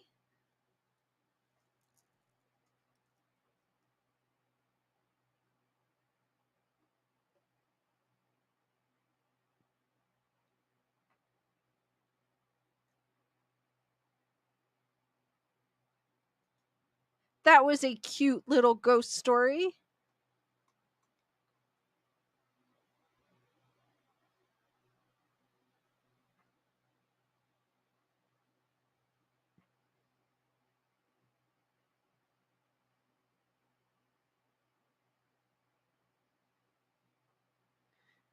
All right, the next one is. Oh, these are like pretty recent. Alice is saying, hold on, because I can't really see it too much on the screen. Alice is saying, my story is when my boyfriend's uncle passed away 10 years ago. We were still living at his house, and one night my cat was looking behind my boyfriend. Nothing was there. I think his uncle was behind him. I have a story. It was about my parents has a dog named Jack. He's a German shepherd. He very attached to my dad, and I happened to visit. My stepmom had said, this was before he passed. My stepmom had said, we don't know how much time your dad has, so come down and visit. And I was gonna go on Friday, but something told me to take the day off and go today, which was a Thursday. So I did. and I'm visiting my dad. My dad at that point, he was basically, he didn't know if you were there. He was kind of like asleep in some ways. And I was talking, and he was basically on hospice because he basically, we're gonna bring him home so he can live the rest of his life comfortably. So my stepmom brought him home, and I was visiting. I was sitting right next to my dad. I had made a thing in my head, Dad, if you want to go, you can go, because I didn't want to see my dad like that anymore. Because it was basically not, like, in my head, it wasn't, my dad was this lively person that could fix anything, was the smartest guy I knew, was the jack of all trades, and then Parkinson's had brought him to where he couldn't even work a remote, and he was shortly declining. But when I first heard, we always thought that he was gonna live a lot longer than he did. But all of a sudden, again, like I told you, my stepmom, we found out that he had not much time to live, and we brought him home, basically. So when I was visiting, my dad, whenever I visited, he would always stand behind me, because I would sit on the couch and he would stand behind me. And I was looking at Jack, and Jack was staring above me. And I was like, Jack, what do you see? And then I look behind me, but I don't see anything. But I knew, it just popped in my head. I was like, oh my God. Even though my dad's laying right next to, he's laying on the chair, or the hospital bed, I think Jack saw him, because he just all of a sudden went like that. So going with Alice's story, I get it. And then the next day, I get the call that he passed, and I was at work, I remember, and it was a Friday. So then I started thinking in my head, oh my God, thank God, because that was the day I was gonna go over and see him. So I was like, oh my God, I am so glad, like, that I was able to see him the day before, and kind of give him my last wishes, kind of thing. And a week later, my stepmom said Jack just started barking, like, just out of nowhere. And it was the day that, because we had my dad cremated, it was the day, I believe it was the day we had him cremated. And she said, oh my God, Jack just started barking out of nowhere, and it was the time your dad had passed away. And I was like, oh my gosh. So she thinks, which I think as well, my dad visited one last time to say goodbye. So that is crazy. So Alice, to go to your story, I do believe that, because animals can see things we can't see. My boyfriend's uncle was highly religious. I think he was looking after him as an angel. So I've had the same experience as well. So that was kind of crazy. My stepmom does have dreams of my dad, which I know my dad watched, because when my mom passed away, I had a lot of dreams with my mom. I don't get too much with my dad, but I know my dad is looking over my stepmom. So, but he does pop in every once in a while to say hello. I take it as they're saying hello and catching up with me, but that it's crazy, because I do believe that dogs, or animals in general, can see things, sense things that we can't see. So thank you, Alice, for sharing your story. Rochelle, actually, I need to I have both my mom's ashes. I have their urns on a table beside my bed with their pictures and everything. I have not actually visited the gravesite, which I need to do, because I have them here. So I that's where my I have them with me, which might sound weird, but I do have them with me next to my bed. So, and I know they're with me all the time. But when my stepmom said she started going crazy, or he started going crazy, Jack started going crazy, and it was the time that my dad had passed a week previously. So that is super crazy.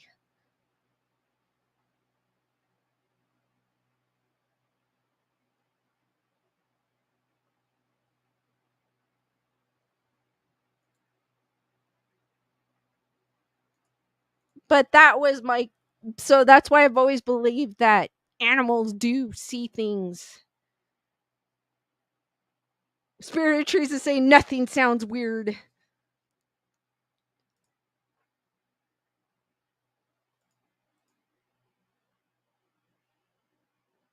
Rochelle is saying, why am I seeing a blue robe?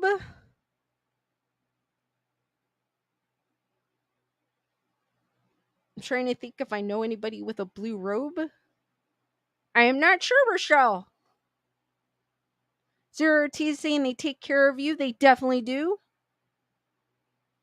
Rochelle is saying, I don't know, Rochelle.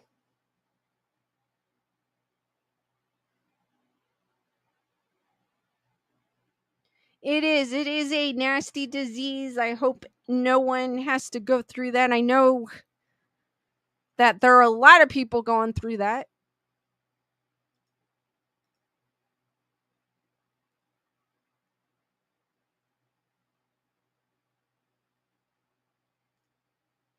So is cancer, because that is what my mom passed away from.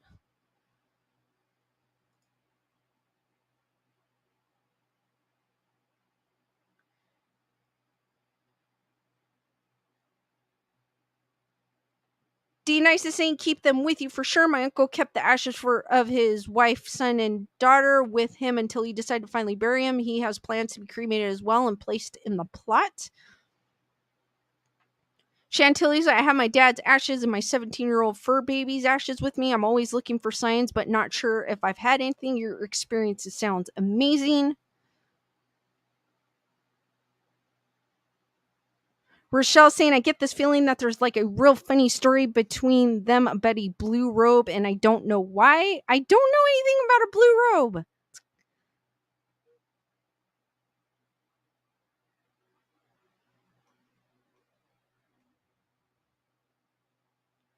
Alice is saying cancer sucks. His uncle passed away from kidney. It does.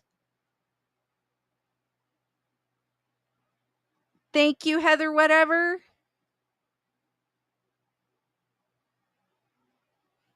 Chantilly saying dad was taken by cancer as well, too young. Heather Whatever saying we have our pets' ashes in the backyard. Julia saying I have my husband, the father to my children's ashes. Water Dragon, speaking of the roses from our story, saying cursed objects I heard of, the roses need to be avoided for sure. Alice is like, I love my kitties. They are my fur babies. They are the best. I know some people are I like dogs too as well.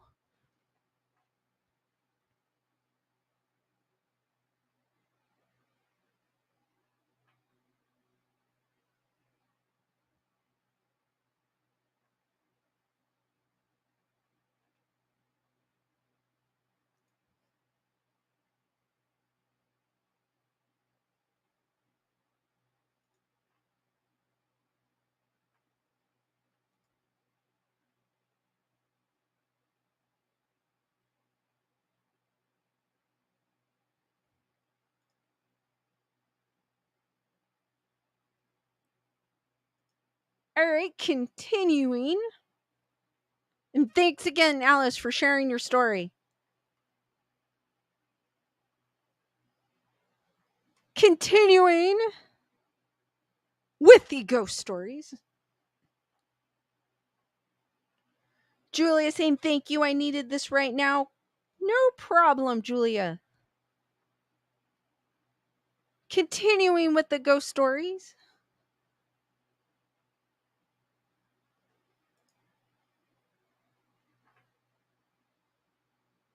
Okay, this is from poster Senzu Peen. Chantilly loves hearing the stories. Um, this is saying knives in the kitchen, the multiple stories of one weird night at my mom's house. The story may need a little context. Here are a few key things to keep in mind. Number one, I was raised by my grandparents. Number two, I only saw my mother off and on. Number three, she has a large number of sisters. Number four, it is not uncommon for me to mistake nieces and nephews with my aunts and uncles. Number five, yes, my mom's mom and my mom had kids at the same time and I rarely saw them, so I got confused sometimes. With all of that out of the way, let's dive in. That sounds confusing.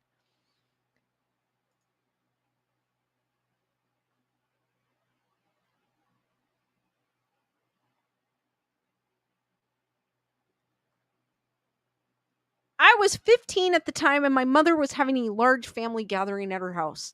I was invited because while my mother and I weren't close, she had recovered from D use for 2 to 3 years and was making a solid effort to turn her life around. Several of my aunts, uncles, cousins, nieces, and nephews would be there, and at that point, my grandparents were pretty confident my mother was actually trying really hard to reestablish a relationship with me. We weren't the best of friends, but I also didn't hate her either. I get there and it's blatantly a fantastic time. The younger of us played in water slides, went on four-wheel rides, and had ice cream from an ice cream truck, and we were all a little tired by the end of day one. Then night comes. My mom puts on The Outsiders for us to watch while we were going to bed because I think any sane human knows trying to get 10 plus teenagers to bed on time is a wasted effort. I was exhausted, but unfortunately, I had battled badly with insomnia my entire life. It was 2:30 a.m. and everyone else was asleep. Someone knocks on the door to the room we are staying in. I'm a little aggressive at this point, saying something along the lines of, "It's 2 a.m., what?" And a voice using a bad redneck accent responds, saying, "It's your Uncle Mike. Grab a knife in the kitchen?" I was kind of in a jolt of thought about that because I did have an Uncle Mike in the house at the time, but he was actually a redneck. This was almost as if someone had held at GP and told they had to do a redneck accent, but physically were not able to. They were also sounding like they were choking on every word. So I simply decided I wasn't going to do that. No, it's 2 a.m. I am not grabbing a knife from the kitchen, Mikey. I'd never called my uncle that, but for some reason, the fear made me speak out of sync with my thoughts a bit. But we made a cake for everyone. You have to get a knife from the kitchen. Hell no, I thought. Mike couldn't cook anything other than bacon, hamburgers, and steaks. I opened the door and rushed into my oldest cousin's room. He was sleeping on a bed in the tent inside. Mr. Lonely was playing with a blue room light on. I locked the door behind me, slept with my cousin who was in their 20s and he was rough around the edges. I slept in that room that night only to wake up to accusations. My aunt, the one married to Mike, asked why I was banging on her door all night. I told her I wasn't. She said that at apparently a similar time that I went into my cousin's room, I banged on her door and she got dressed to open it. The door to my cousin's room was open. The lights were off and on. Music was playing in the room, but no one was in there. When I told her my version of the story, she said it was impossible because Mike left for work at 7:30 to be at work at 8 p.m. and wouldn't be back until closer to 4 a.m. My older cousin, who I slept with, also had a different version of the story, stating he woke up to no one in the room, but the door opened and him looking down the hallway to every door in the hallway being open. He shrugged it off and went back to bed after locking his door. He had no explanation for how I got in his room without jimmying the door open. After some conversation, my oldest cousin whipped out a cell phone and started begrudgingly asking questions. Nothing, we listened to when we heard nothing, we listened to the video and a clear as day voice came to be heard speaking, saying, "My name is Mike. I am here." It sounded choking, but without a bad southern accent. Afterwards, my family decided it was a weird night and didn't bring it up again except in joking ways. Because what are you going to do about it? My mom and aunt are very spiritual, but I am a skeptic. I just thought I'd tell my version of events. And yeah, my whole family thought it was weird that I heard a voice at the other side of the door. And when I opened it, no one was there. And I never even thought about the aspect as a scared teen. That one is crazy.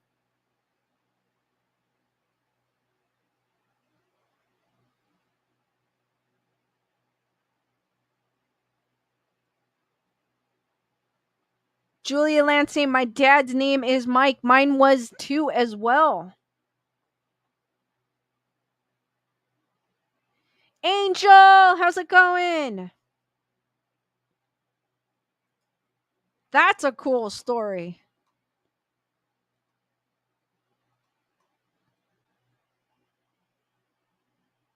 Rochelle saying it's definitely crazy. Julia's like, damn.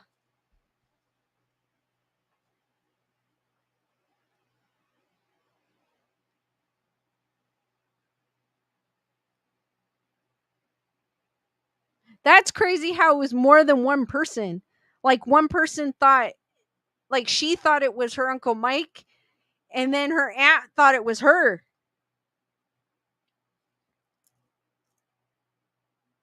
Heather, whatever, saying, yeah, that one is crazy. I think it's a trickster like American Indians, also called coyote spiritually a trickster.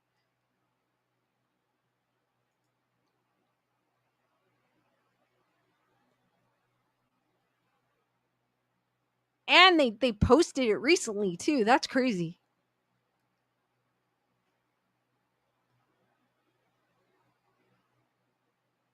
All right, the next ghost story, I may tell two more and then I'll open it up for questions.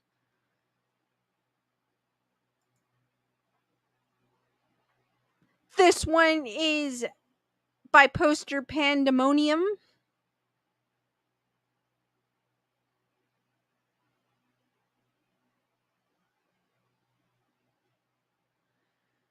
First trip to Gettysburg, still not sure what I experienced here. And this was pretty recent, 2 days ago. Several years ago, my family went on a long weekend trip to Gettysburg. We live about 2.5 hours away, and obviously, we had some spot we wanted to check out that people say are good for ghost activity. Late one night, like 11 p.m., we decided to check out the covered bridge that everyone talks about on the advice of a family friend who had an experience there. Turned out half of the other tourists also had the same idea, so we ended up leaving before we got out of the car because it was so packed. On the way back, we drove on the roads that go across the battlefields to get back to the downtown area, and quite suddenly, the radio volume not only turned up on its own, my dad threw his hands in the air when that happened to show he wasn't doing it, but we heard nothing but static. The sound of a man screaming and a rhythmic pops. That, to me, sounded like the recording of cannons or GF or something similar. And as we drove away, the volume went back down, and when my dad went to turn the dial back up, it was back to the regular local radio stations we had. Keep in mind, it is pitch black out there at night. No street lights, no other cars, too far from town for that light to do much. The next morning, we drove back over there, and in daylight, we saw that where the incident happened was a building that had a sign outside that marked it as a Civil War hospital location. I know from my copious hours of watching the paranormal reality TV shows that most professionals in the space would categorize this as a residual haunting. I'm not sure my stance on the idea of ghosts and hauntings, but this is something I still can't explain and is still with me. Not as crazy, but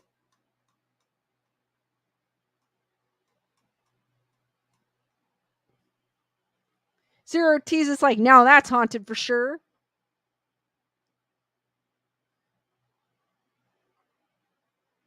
Heather, whatever, someone saying, wow.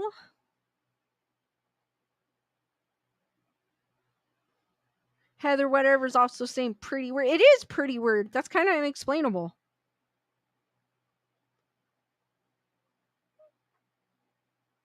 That is super unexplainable.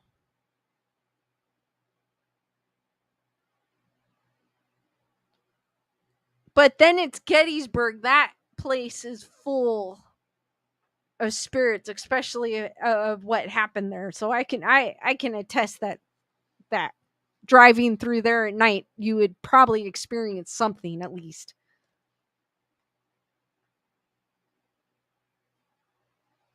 D Nice is like, yes, so many spirits there.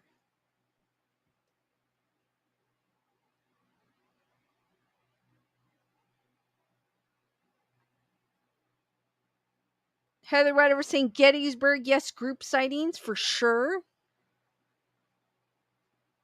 It is super crazy.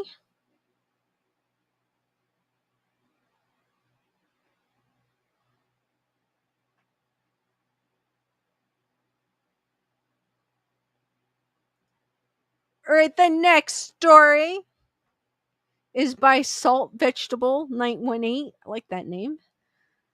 Ghost. I don't know if this will be famous or if anyone will see it. This is the first time I'm sharing this with the world, let alone really anybody other than my immediate family.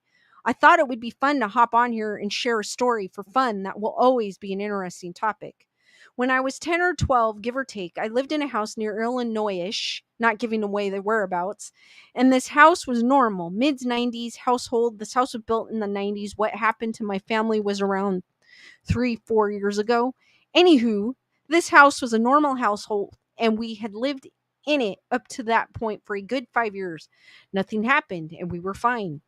Everything was fine up until the point we put our house on the market. I was a little girl and was always upstairs doing my own thing. One night, about a couple days with our house being on the market, my mother went to take the dog out late at night, probably like midnight.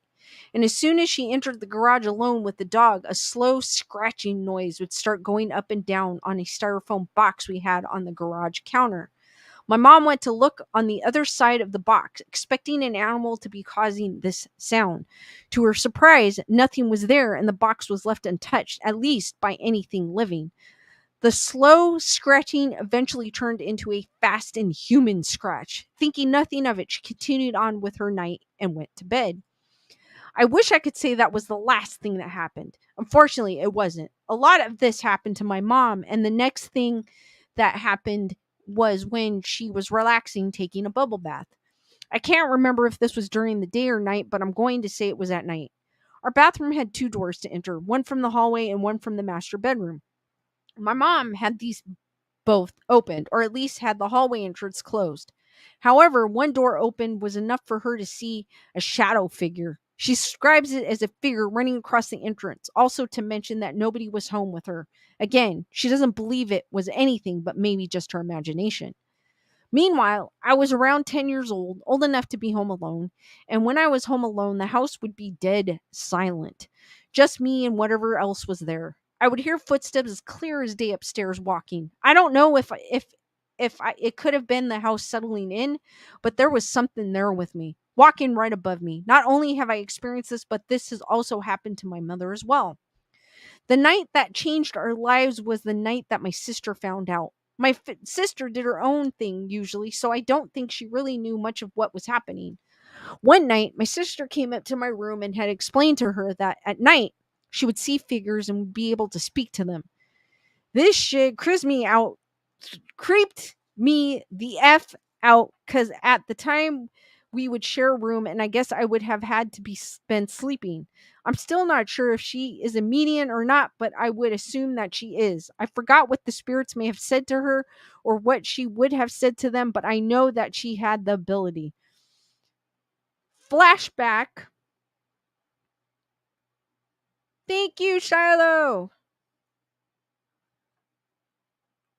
Anyways, flashback to when I was 8 years old. Mind you, this was before anything had happened. I was going upstairs from the living room and on around like the third or second step. I was pulled down off of the stairs by my shoulder. I don't know if it could have been just me falling backwards off the stairs, but if I'm remembering correctly, I remember there being the weird force, like I could feel something grabbing me.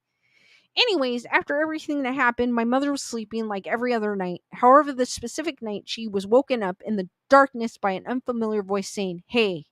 She turned on the lampshade and nobody was there, and my dad had been a heavy sleeper, so it couldn't have been him. When we were selling our house, we obviously had to leave so the people who were interested in buying could go and view the house. After reviewing, we went back, and as soon as we were going upstairs, my sister's school picture was on the floor, and only hers had been knocked off. We speculate that it could have been the people accidentally knocking off the floor. Rochelle, thank you for gifting 5 memberships. Hearts for Rochelle. Kat, Deep in the Rockies, Sophia J, Daisy, and Invisible Rose were all gifted membership. Welcome to the Wolfpack, guys.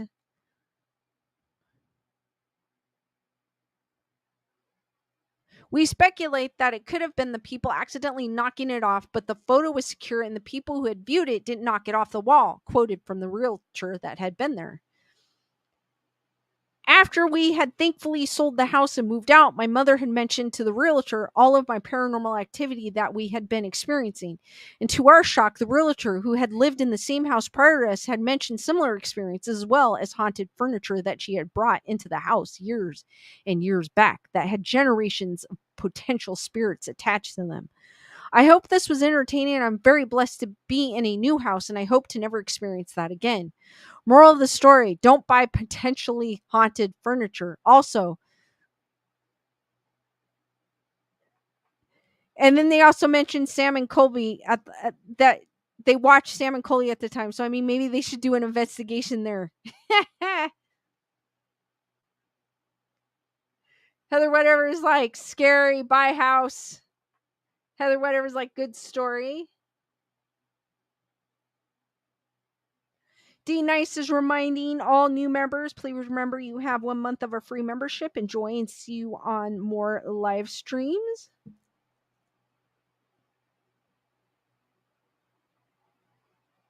D Nice is very good story.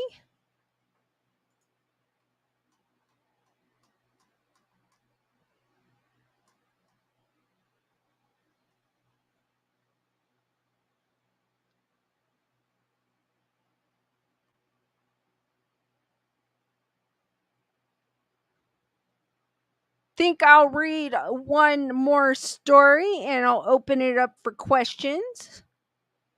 Think I might skip to this one because this was the title. It says I got my ass whooped by a ghost. And it was posted by Senzupine on Reddit.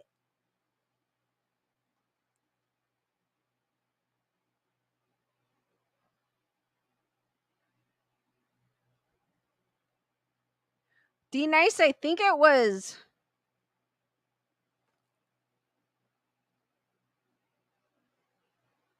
maybe 20?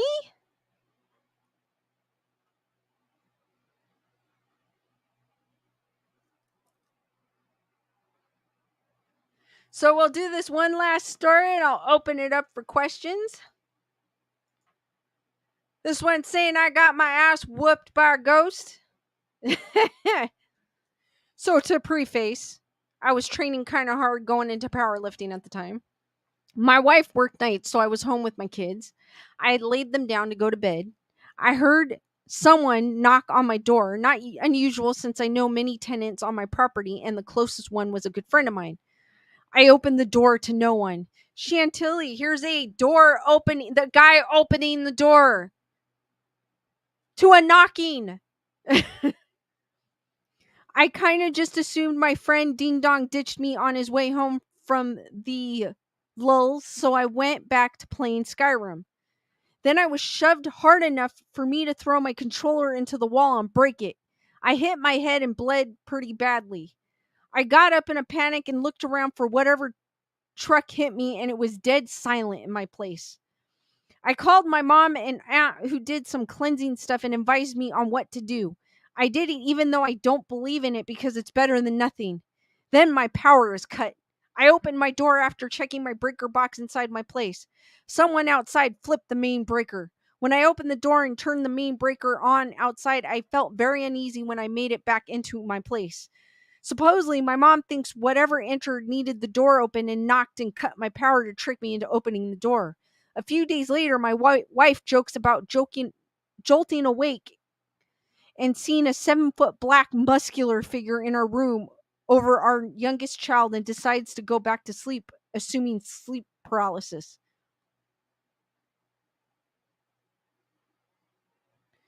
And then they go, I copied and pasted this from a Discord group, so if something seems like I'm talking to people, that's why.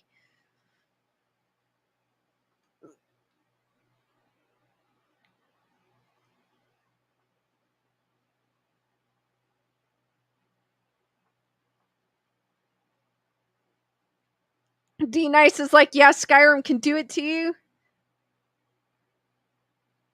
Heather, whatever, saying that'll teach him to lift weights. Casper, the iron.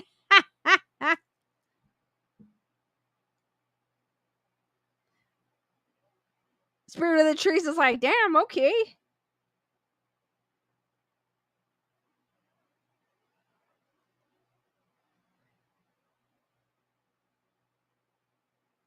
That is crazy.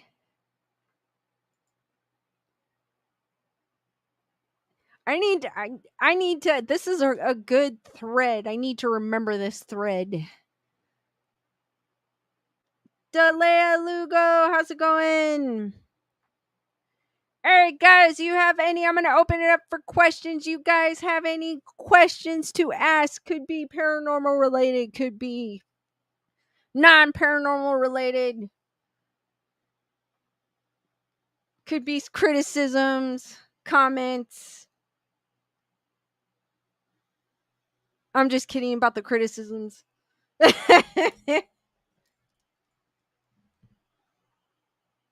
Julius is saying that is so scary. Just reminds you, I don't open the door if I hear it knocking. So that's weird that people would open the door. I mean, I guess that's what they, maybe in his particular building, they knock. They don't have a doorbell, but still, I wouldn't open it.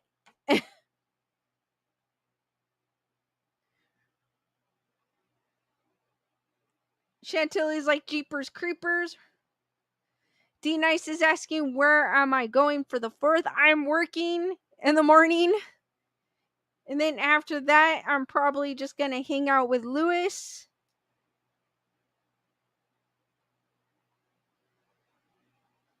Rochelle's like, why is the skeleton hiding so far away? It's Larry. Oh, wait a minute. Hold on. Larry. Don't ask me why I named him that. It just came up, Larry the skeleton. Chantilly's like, we just want more, only criticism.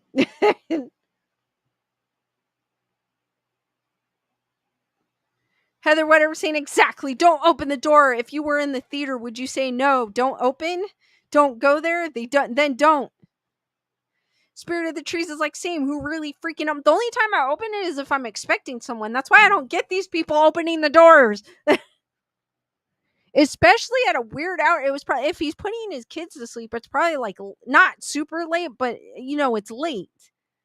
So it makes no sense why he would just open the door unless that was like normal to him. You know what I mean?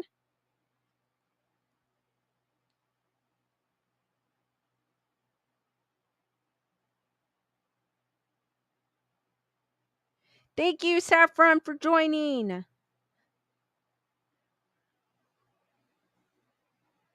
Chantilly's like, never open that door. I know. D Nice is saying, will you be doing Ghost Talk in Arizona now that you guys have cool equipment? I'm going to see if I can. Because if I'm doing it off my phone, depending on where we're doing it. Because if I'm going to do it off my phone, it's going to be kind of hard to show articles, but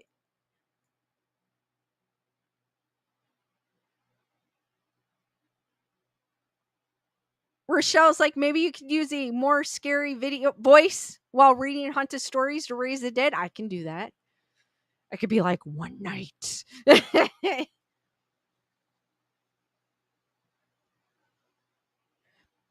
Bernadette, I actually bought an EMF detector. I have it in the other room because I actually didn't realize where I left it and I found it again. No way, Delea. That is crazy.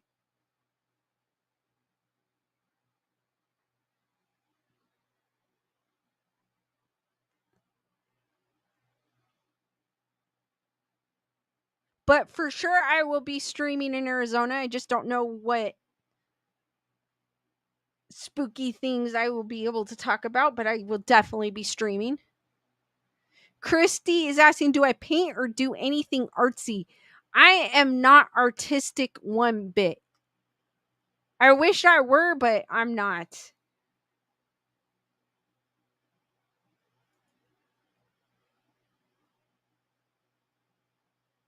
Bernadette's like, I know I should bring it. I need to remember to bring it, Bernadette.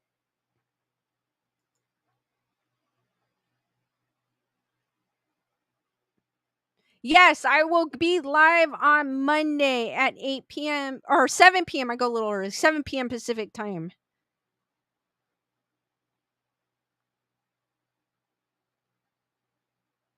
And then next weekend, I believe Thursday, we'll be in Arizona.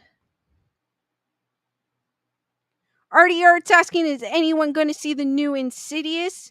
To be honest, guys, that trailer kind of did not do it for me. But I will watch it for sure because I'm a horror movie. I'll watch it regardless. But I'm just saying that trailer did not do it for me when I saw the trailer.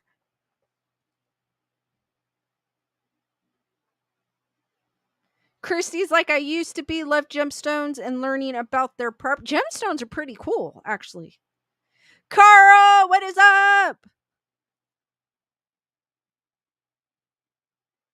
Already saying same here. I'm not feeling it. It just, I don't know, just something like that trailer. Just they did not advertise that movie well with that trailer. I was like, really? I know that movie franchise though is like pretty much like a jump scare movie type of movie, and I'm not a big fan of jump scares because a lot of them I already know. I mean, there's a rare occasion where a movie will get me and I'm like, oh my god, that was good, but still, it's just they did not advertise that movie very well.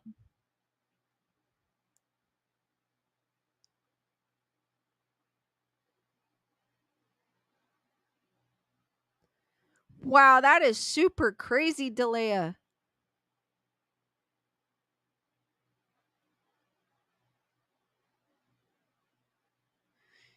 Jen saying, I wish I was going to be there in Cali working. You will see my boys, though. They'll be the Texas Chainsaw guys walking around. Okay, I will look out for them, Jen. That's pretty cool. Heather, whatever saying, I'm a chick turkey? Insidious or chicken?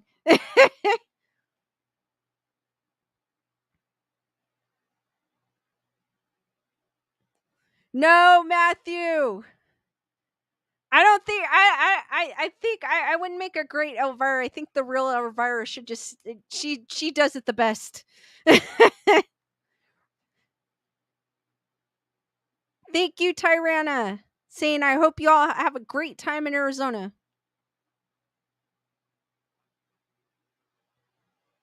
That would be cool to see Johnny Depp in a zombie movie.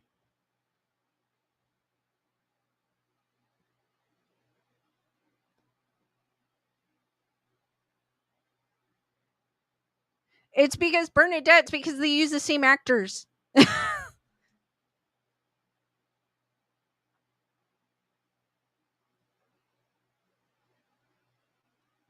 Yeah, Heather, whatever it was, I remember at 10 o'clock it was already like 104 degrees. Chicken, thank you, Heather, whatever. That is scary, Delia, saying I was alone in an empty dark. That is scary.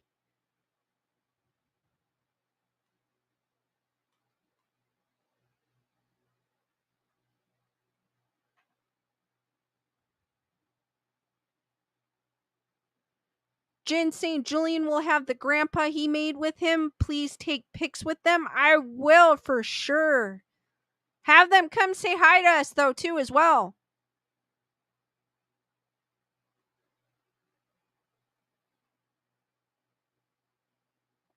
Bernadette's gonna be entering the costume contest as Elvira. All right.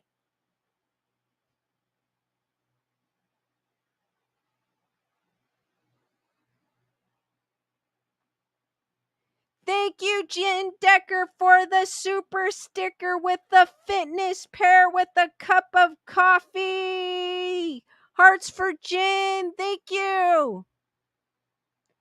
Julius is saying that's the first time I saw you, Lisa. Lewis sent you to get coffee and Korean food when you were in Arizona. Yes, that was like where I did my very first live. So it's going to be kind of cool to come back a year later.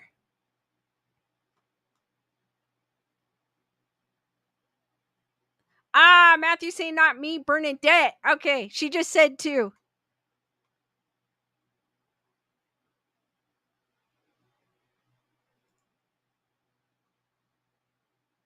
Jin saying I just saw it too. He will be in character. He takes his costumes very seriously. That's cool though. That's cool.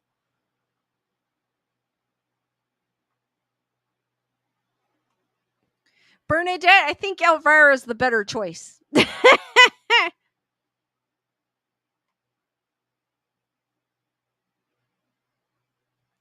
You are terrible, Carl.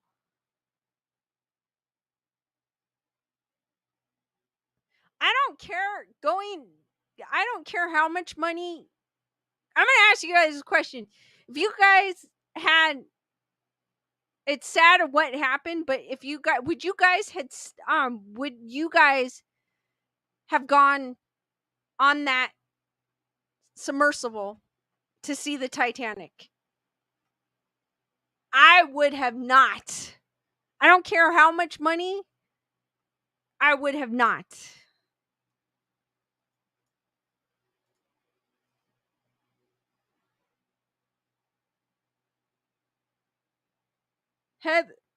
Carl's like, nope. Heather Whatever's like, nope. D Nice is like, no. Tyranna, no. Christy, no. Bernadette's like, nope, I'll watch docs about it. Rochelle, you would have gone? Jen's like, no.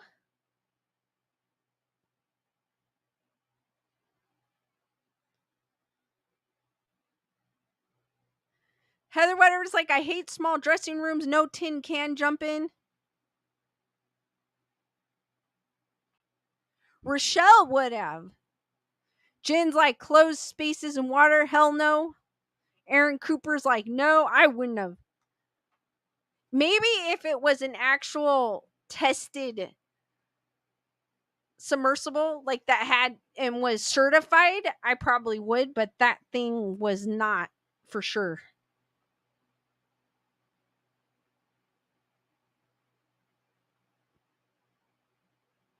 Alice is saying I'm crazy, but I'm an adventurer, so yes.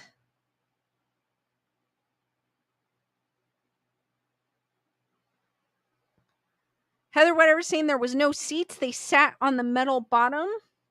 Matthew's like, nope.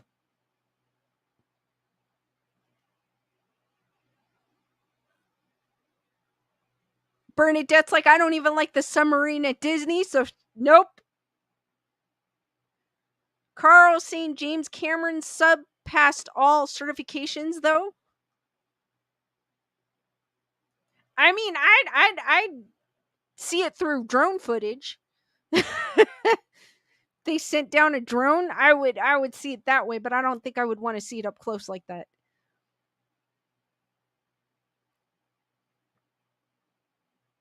Unless it was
Good?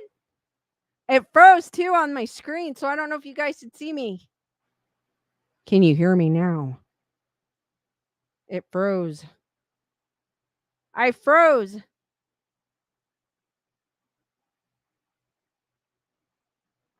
Good? But there's no video like I froze, unless you guys could hear me.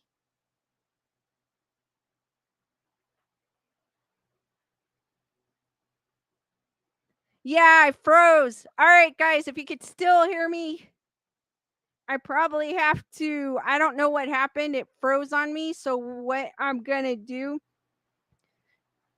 still, what I'm going to do is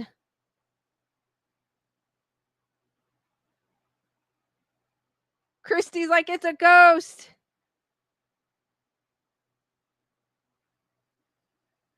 So, I'm going to probably, it's basically, since I froze, I'm probably gonna, I hate to end it. I didn't want it to keep going for a bit, but, since I froze for some odd reason, and I don't know why,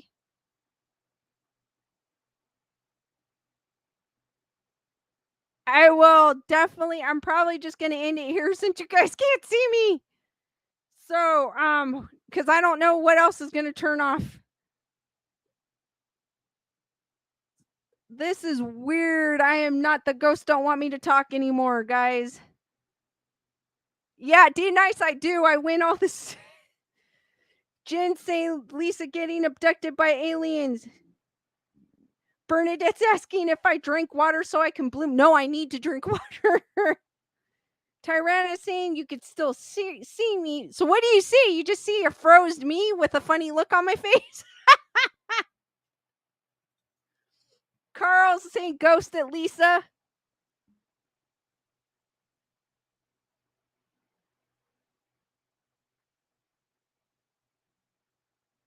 Alice is saying just keep talking. Oh, I don't want. I mean, if my... all right, that's what you guys are seeing me. Hold on, Dean. Hold on.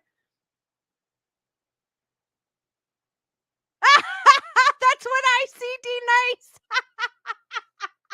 Oh my god. That is the funny. Sorry, guys. Oh my god, that's hilarious.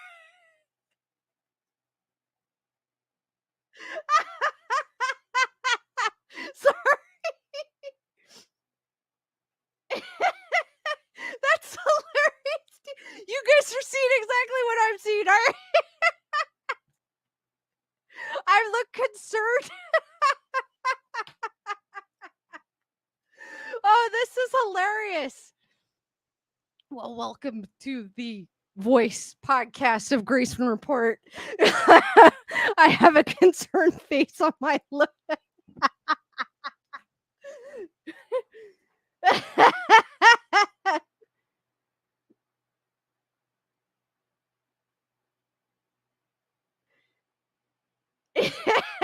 The go- well, at least you can still hear me. I wonder if I need to disconnect and reconnect my camera. Maybe that's what it's going. Hold on here. Let me see if I can figure out which cable is the camera because I have way too many USB. Maybe that's what happened because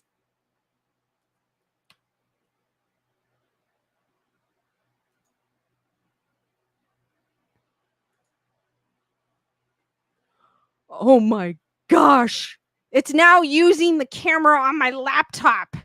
What?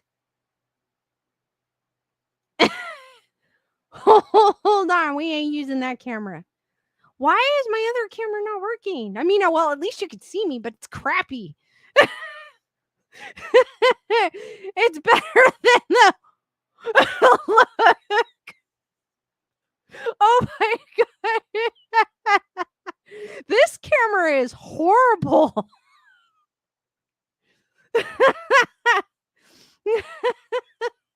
Oh my gosh. Now I'm so grateful for my other camera.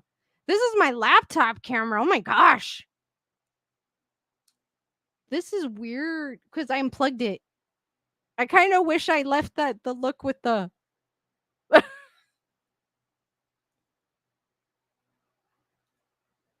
That is weird. I do not know what happened. There we go. We are back. I'm sorry.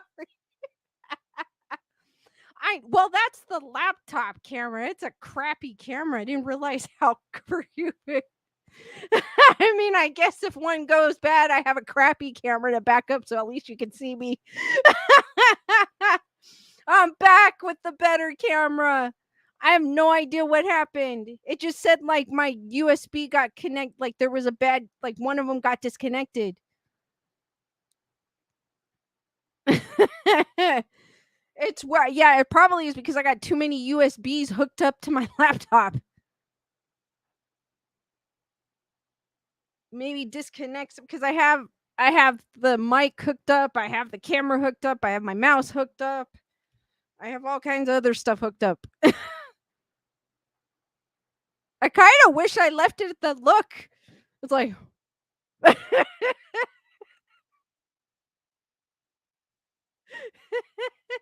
that was the funniest thing. I'm sorry, I'm still laughing. Carl's saying it's the ghost because you keep talking about them. Yeah, it probably is. Seriously. They're probably that girl. She's back.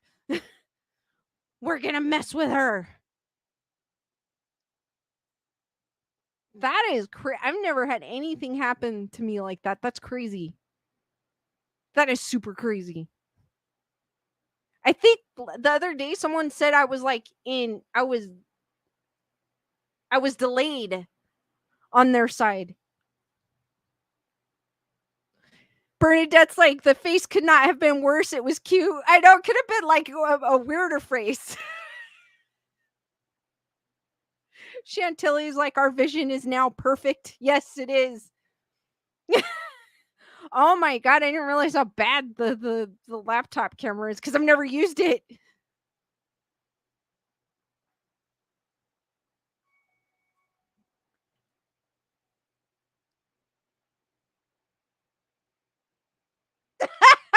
Rochelle sent me the picture. That is the best. I'm gonna be laughing about that for days. Oh my gosh. Hold on.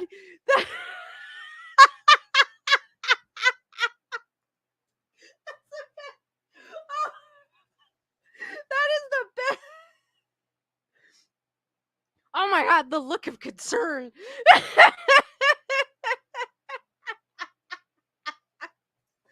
That is hilarious.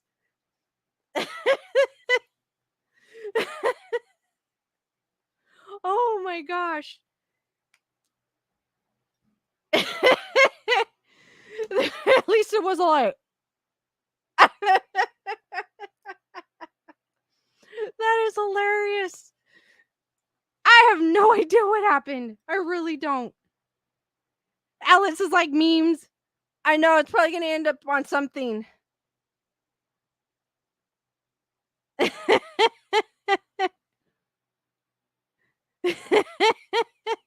like, that's hilarious. Oh my gosh.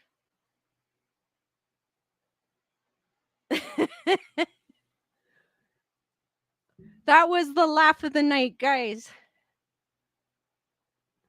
Chantilly's like, I needed the laughs. Think, guys, definitely, I needed the laugh. That was a great laugh. Thank you, ghosts. I was definitely crazy.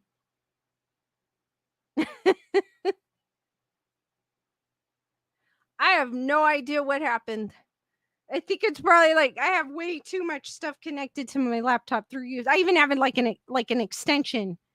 That's how much stuff I have hooked up to my laptop. So maybe something it was like, nope, not today. Matthew was like, thank goodness Lewis isn't here to suck up the fun. You are so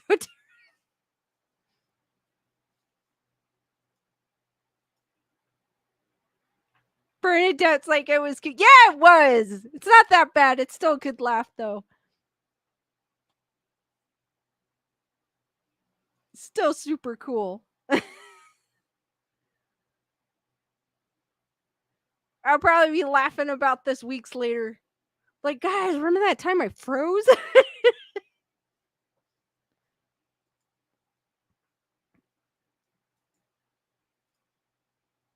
Guys, do you have any more questions before the ghost tried to shut me down?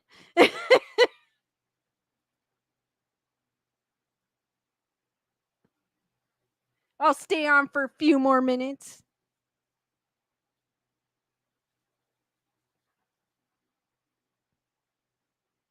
Christy's like, you look so serious. I know. I was so concerned. Zero's like, hell no, I can't do ocean stuff. D Nice is Lisa the ventriloquist.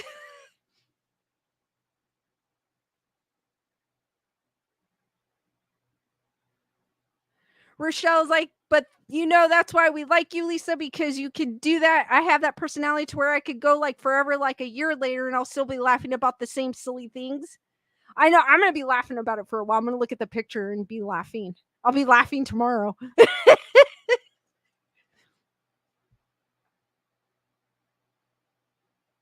Carl's like, thank goodness the camera didn't freeze on Lewis's bald head. We will all be like, what the hell? Nerd report saying, how are we weird? Or how am I weird? Because my camera froze for some odd reason. And the mic did. So both, like, my USB went haywire. I also have like a mouse pad that lights up that's hooked up to it too, so it might have been like, nope.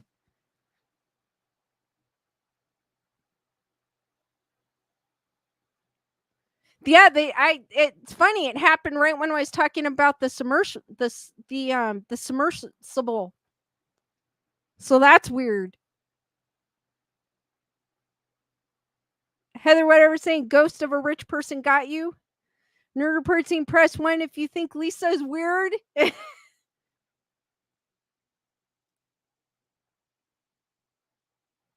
Carl's saying I'm weird. Nerd report saying I'm weird.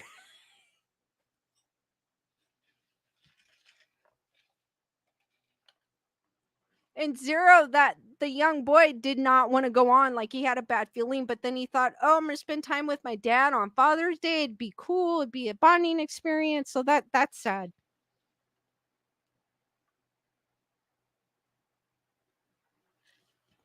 D Nice is like, we heart you, Lisa. Thank you, D Nice. Marcella. Alice is saying press 2 if you think Lewis is crazy. Christy's like, I rather be weird than normal. So 1. I do not think Aaron saying I do not think Lisa's weird. She's perfectly interesting. Thank you.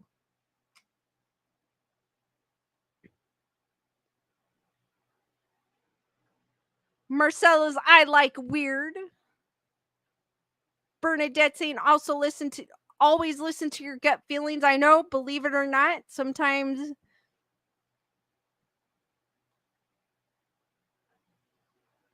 Heather Wetter is like, Christy, me too. To heck with normal.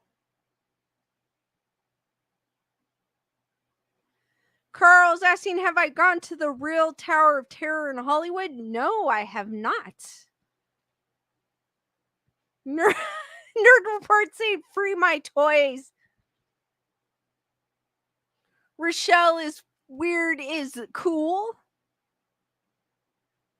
D Nice is I'm crying legit. That is funny. Matthew's changing his to 3. Lewis is a goofball. Christy saying great show. Thank you.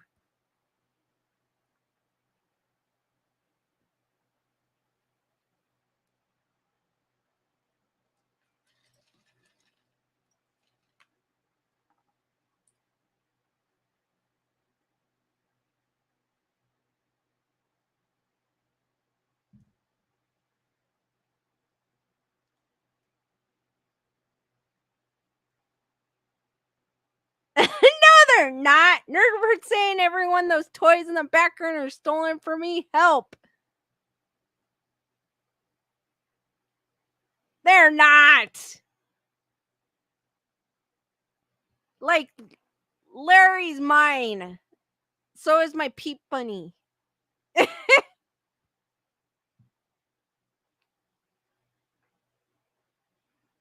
Oh, Christy, 3 was Lewis's goofball via Matthew. D9.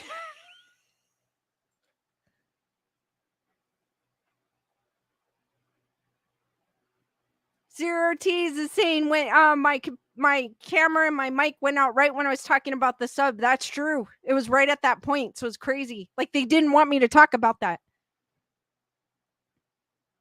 Nerd Report saying, "Oh, that's where my Batman went." Well, you have 4 other figures, and you already had a Batman.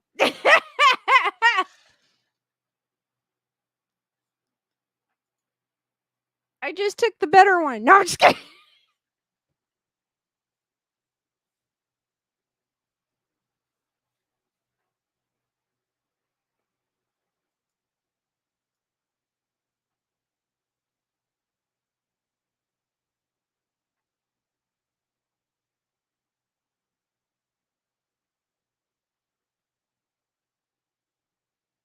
I should put something on my exercise bike so you guys don't see the handles. I just realized that. And I think the seat too.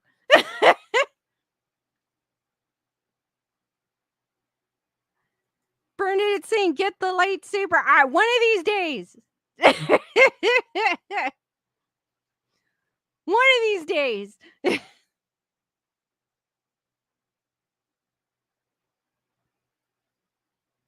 Nerd Report saying 40 people strong.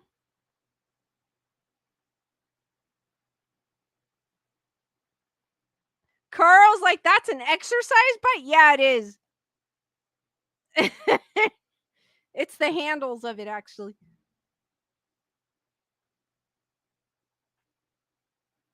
It's because I have no room for it anywhere else, so I just put it here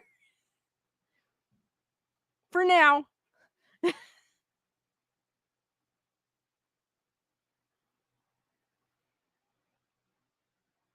Alice is like, "Put my clothes on it." I don't know. That would look. I mean, I could put a blanket on it or something. Maybe that's what I'll do.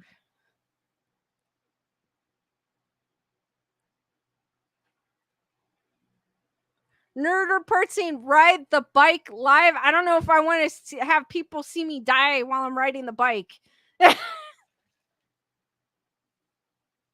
that bike, I'm still out of shape when it comes to bike for spinning. For a hit workout is basically what I do on it.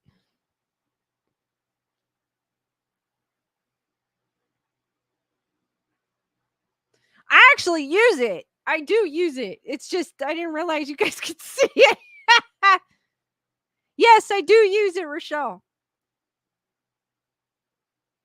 I use it once a week. I haven't used it this week though, but I usually tend to try to use it once a week.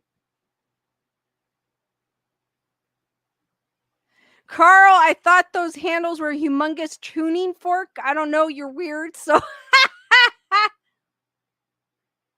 Matthew's like, "Lisa workout video, 80s style."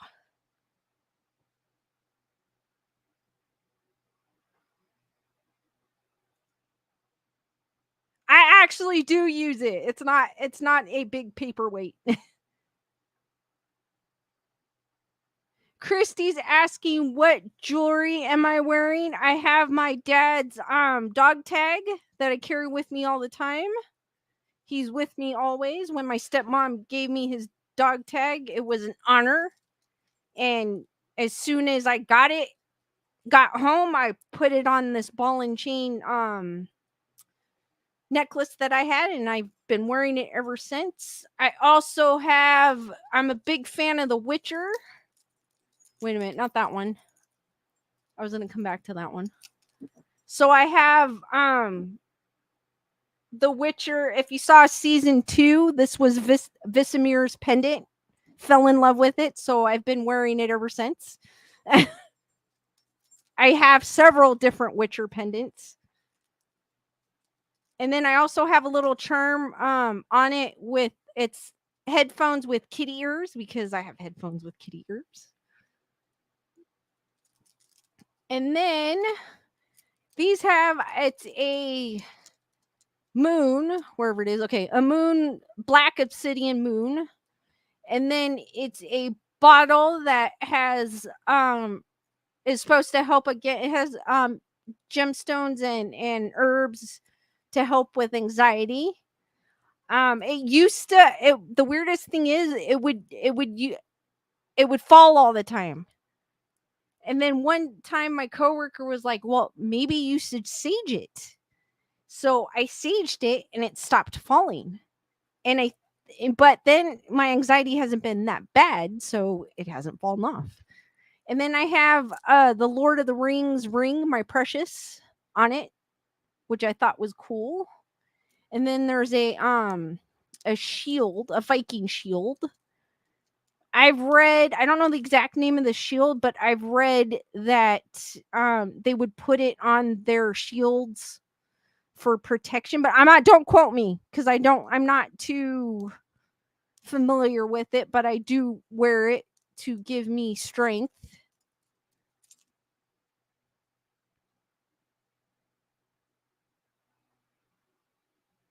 Christy's like, "Thank you, Lisa. It's all cool. You are very protected."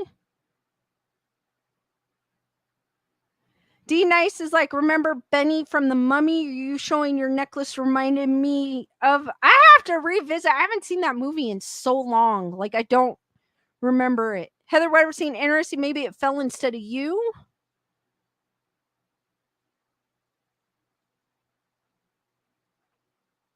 Jen is asking, "Does this channel help with your anxiety?" Yeah. Well, I mean, when I started it, I started with the hiking, and hiking has helped me tremendously with it. I still do hike. I just haven't, and I do have videos I need to post. I just have not had a chance to edit them, but I was thinking of posting one hiking video at least a month, so at least I could get a hiking video up there. But yes, it has.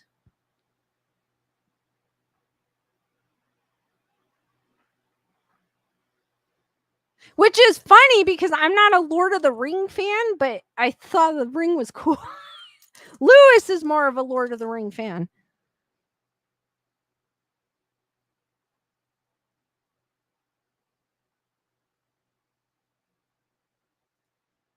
But I'm super, it's like a little, it's got all my little protection on it and something I wear every day. It's same thing with my Witcher pendant. D Nice is like, "My precious."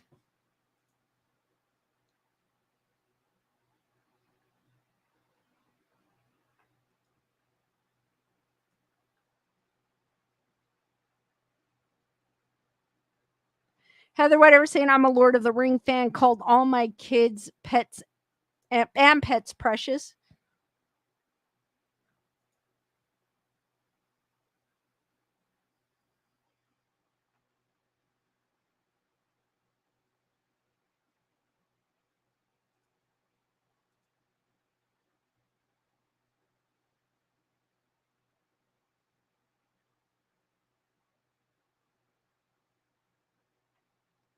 I think Rochelle, I think this one has it too. It has the writing on it.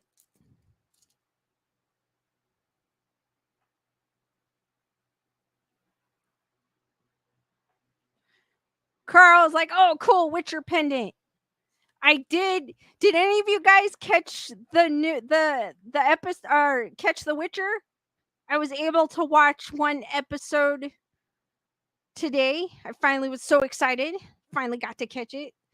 It's the last season with Henry Cavill in it. I'm sad. I don't think I'm going to be watching it when what's his face takes over.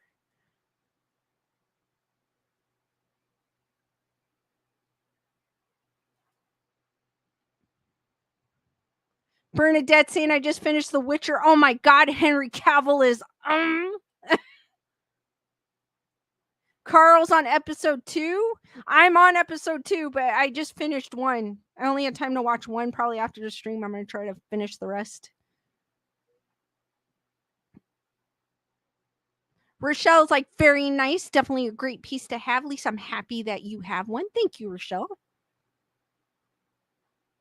Delia saying I had been watched it. Christy's like, yes, loved it. I was like, oh my God. I was like so excited and sad at the same time.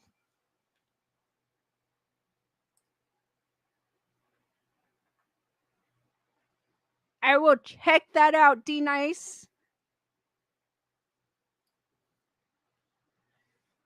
Nerd Report saying Cobra Kai, everything on Netflix. Bernadette.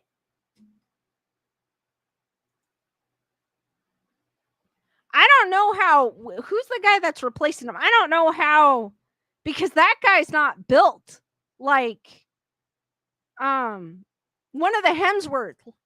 He's not built like, I think it's one of the Hemsworth. Is it one of the Hemsworth? He's not built like Henry Cavill, so I don't know. I don't know how they're gonna do that one.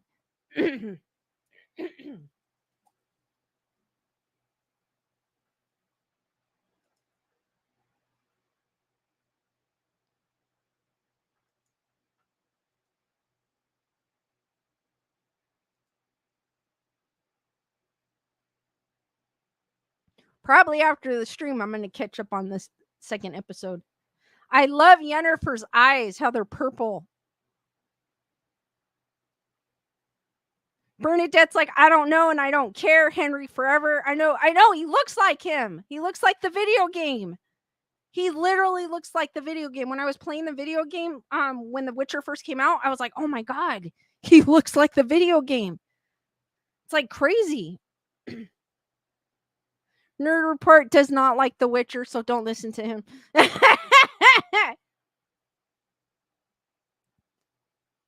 He's a diehard Lord of the Rings fan. Heather, whatever, saying Elizabeth Taylor had violet eyes. Rochelle saying he was perfect for the role. Zero Tease is like, don't worry, Lisa, I'm crazy too in a good and happy way.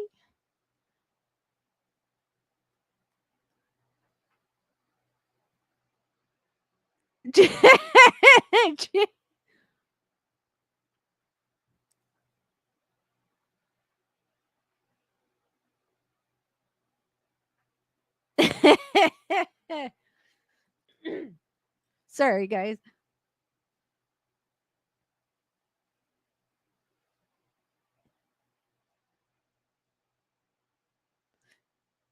All right, guys, any last minute questions before I lose my voice? I laughed too much this stream.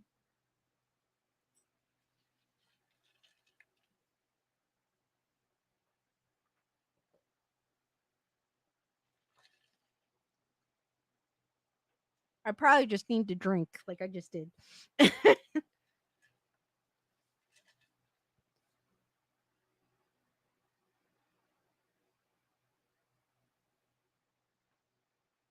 I didn't read the books. If I read the books, I'm sure I wouldn't like it. Because I usually like the book better than the actual movie. But because I didn't read the books, like, I like it.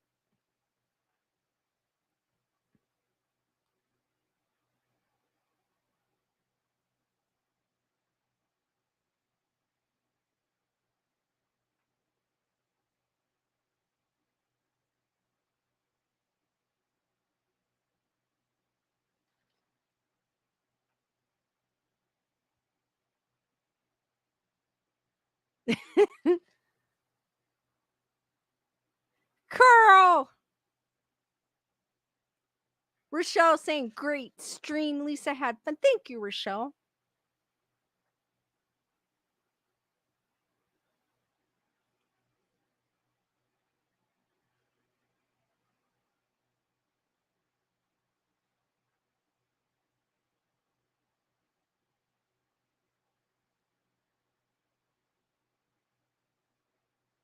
Any last minute questions, guys? I'll give it a few minutes here. Thank you, D Nice, saying this was a great, Lisa, so enjoyable. Glad you enjoyed it, D Nice. Zero's like, my husband's gonna kick me out. He says I got too much toys. It's kind of like me. This is just a portion of what I have. Carl's like, best stream yet. Thank you, Carl. Bernadette, love your new meme. I'm gonna be laughing for it like forever.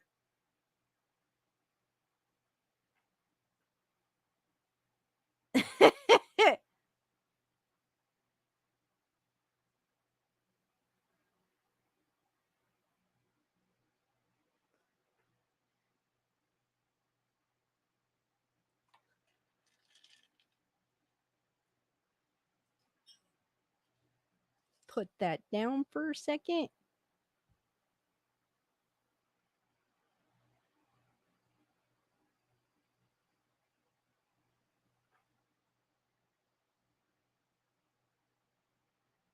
All right, guys.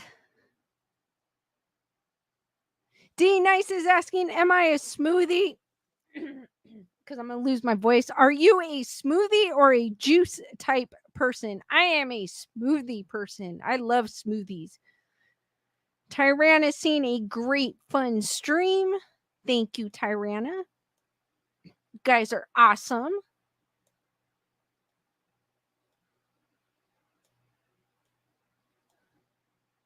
All right, guys, it is 11:11 here. So I am going to end the stream here. I will be going live Monday at 7 p.m. Pacific Standard Time. If you're on my Discord or Facebook group, I will definitely give you guys a reminder. Monday, Jen, I'll be on Monday at 7 p.m. Pacific Standard Time. Thank you guys for joining me today, and I hope you enjoyed the stream. I'm sorry for the little pause there. I don't know what happened. The ghost didn't want me to talk about it. And I'm also on Thursday. I might be streaming from. I am going to be streaming from Arizona as well too. So guys, be there or be squared and stay spooky. Thank you guys and good night. You guys were awesome.